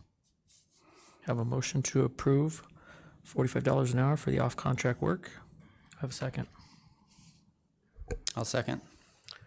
Have a motion and a second for item 6.11, approval of Project Momentum grant-funded administrative stipend for off-contract work at $45 an hour. Members, please specify your vote when I call your name. Board Member Parks. Aye. Board Member Aguirre. No. Excuse me. Yes. Thinking of other things in my head right now. I apologize. Yes. I have you as a yes. Okay. Board Member Bixler. Aye. Board Member Kenyon. Aye. I'm also an aye. We will show that passed with 5 yes, 0 no's. Moving right along to 6.12, discussion consideration to approve use of 4-day school week for school year 2024 and going forward, and the governing board's statement on the plan. Mr. Todd, members of the board, kind of a final buttoning up for a change to our instructional model as we must submit to the Arizona Department of Education a formal statement from the governing board. And so this approval of the overall statement is what we would have. Mr. Todd would sign off on that, I think. I'll look to see how that works. But basically, we're going to sign off that you all are approving this. We'll submit that formal statement to the board, and that's the final thing we need to do to be able to officially change to a 4-day school week for next year. Members, any questions or comments? Hearing none, I'll accept a motion. Making a motion to approve the use of 4-day school week instructional model for school year 2024 and going forward, and the governing board's statement on the plan. Second. Have a motion and a second to approve the use of 4-day school week instructional model for school year 2024 and going forward, and the governing board statement on the plan. I call your name, please specify your vote. Board Member Parks. Aye. Board Member Aguirre. Yes. Board Member Bixler. Aye. Board Member Kenyon. Aye. I'm also an aye. We'll show that passed 5 yeses, 0 no's. Next on our agenda is item 6.13, discussion of procedures for notifying parents of teacher changes. This was an agenda item brought forward, I believe, by Mr. Parks, and so this is an opportunity for the governing board to discuss or ask questions. I brought this up just as part of transparency. It was one of the things that I was hearing from parents a lot was about not understanding who was actually teaching their students from day to day. It seemed to be an ongoing concern. I thought it'd be a good idea maybe to put something in place, just maybe an email notice or a website posting or something simple. I'm not sure what, but something that we could actually send off. We should be able to send off to the parents just stating, hey, you know, this is who's subbing today. This is the issue. I think it just help in the transparency issue. In talking with principals, all of them, 100% of them, when we've got a permanent solution to the classroom, have provide information on the new teacher coming in, you know, what their background is, and provide that information to the teachers, to the parents. And not all of them have consistently, to your point, I think, when there's been, say it's a 2-week situation, 2 weeks, and then we know the new teacher is going to be starting in 2 weeks' time. That interim person hasn't always been given some notification. So as a group, they recommended that we support them with just kind of a template letter that they could use, and they were supportive of consistently providing that information to parents. So I think that procedurally we'd be happy to support that idea. Wonderful, thank you. Yep. We don't need any action on that? No. Okay. We struck item 6.14 from the agenda at this time, so that will be off. We'll move forward to section 7, item 7.1, board comments or agenda topics. Mr. President, I would just like everybody to take a minute or two tomorrow and wish Arizona a happy 111th birthday. So happy birthday, state of Arizona. Wild West. Anyone else? Okay, hearing nothing, I would like to thank the teachers who came tonight. It is absolutely great to see you here giving us feedback. I can't stress how much we want to hear from you guys. If you think we want to hear from you, however much you think it is, triple it, because that's how much at least I do, and I think the rest of our board does as well. So pick up the phone, use emails, and we appreciate that immensely. Next up, item number 8, upcoming governing board meetings. Dr. Schuff, do we have, I think we were going to do another executive session. When we're special meeting? When would you like to schedule that? Hang on, I think they figured that Mr. Kenyon's on it. Wednesday I thought it was the 21st. Wednesday the 21st. It's a Wednesday, right? Tuesday the 21st.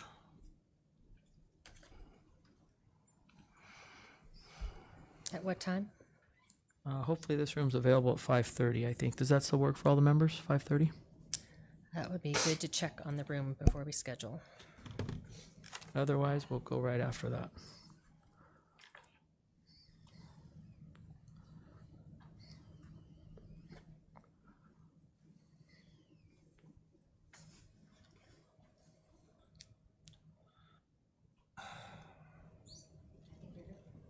Okay, looks like that's clear.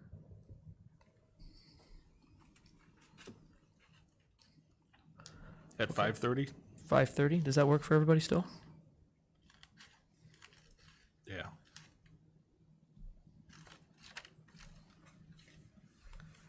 Okay.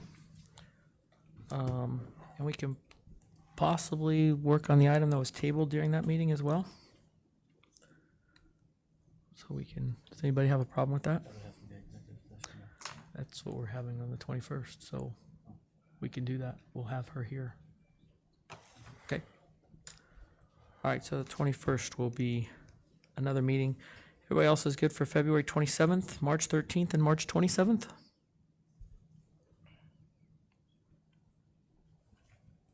Yes, okay. I try not to screw this up like I did at the last meeting. We'll take an adjournment. I need a motion, a second, and then we'll do a vote. Mr. President, I make a motion to adjourn the governing board meeting. Second. Have a motion and a second to adjourn the meeting. I call your name. Please specify the vote. Board Member Parks. Aye. Board Member Aguirre. Yes. Board Member Bixler. Aye. Board Member Kenyon. Aye. I'm also an aye. We'll show that approved 5 yeses, 0 nos. Meeting is adjourned.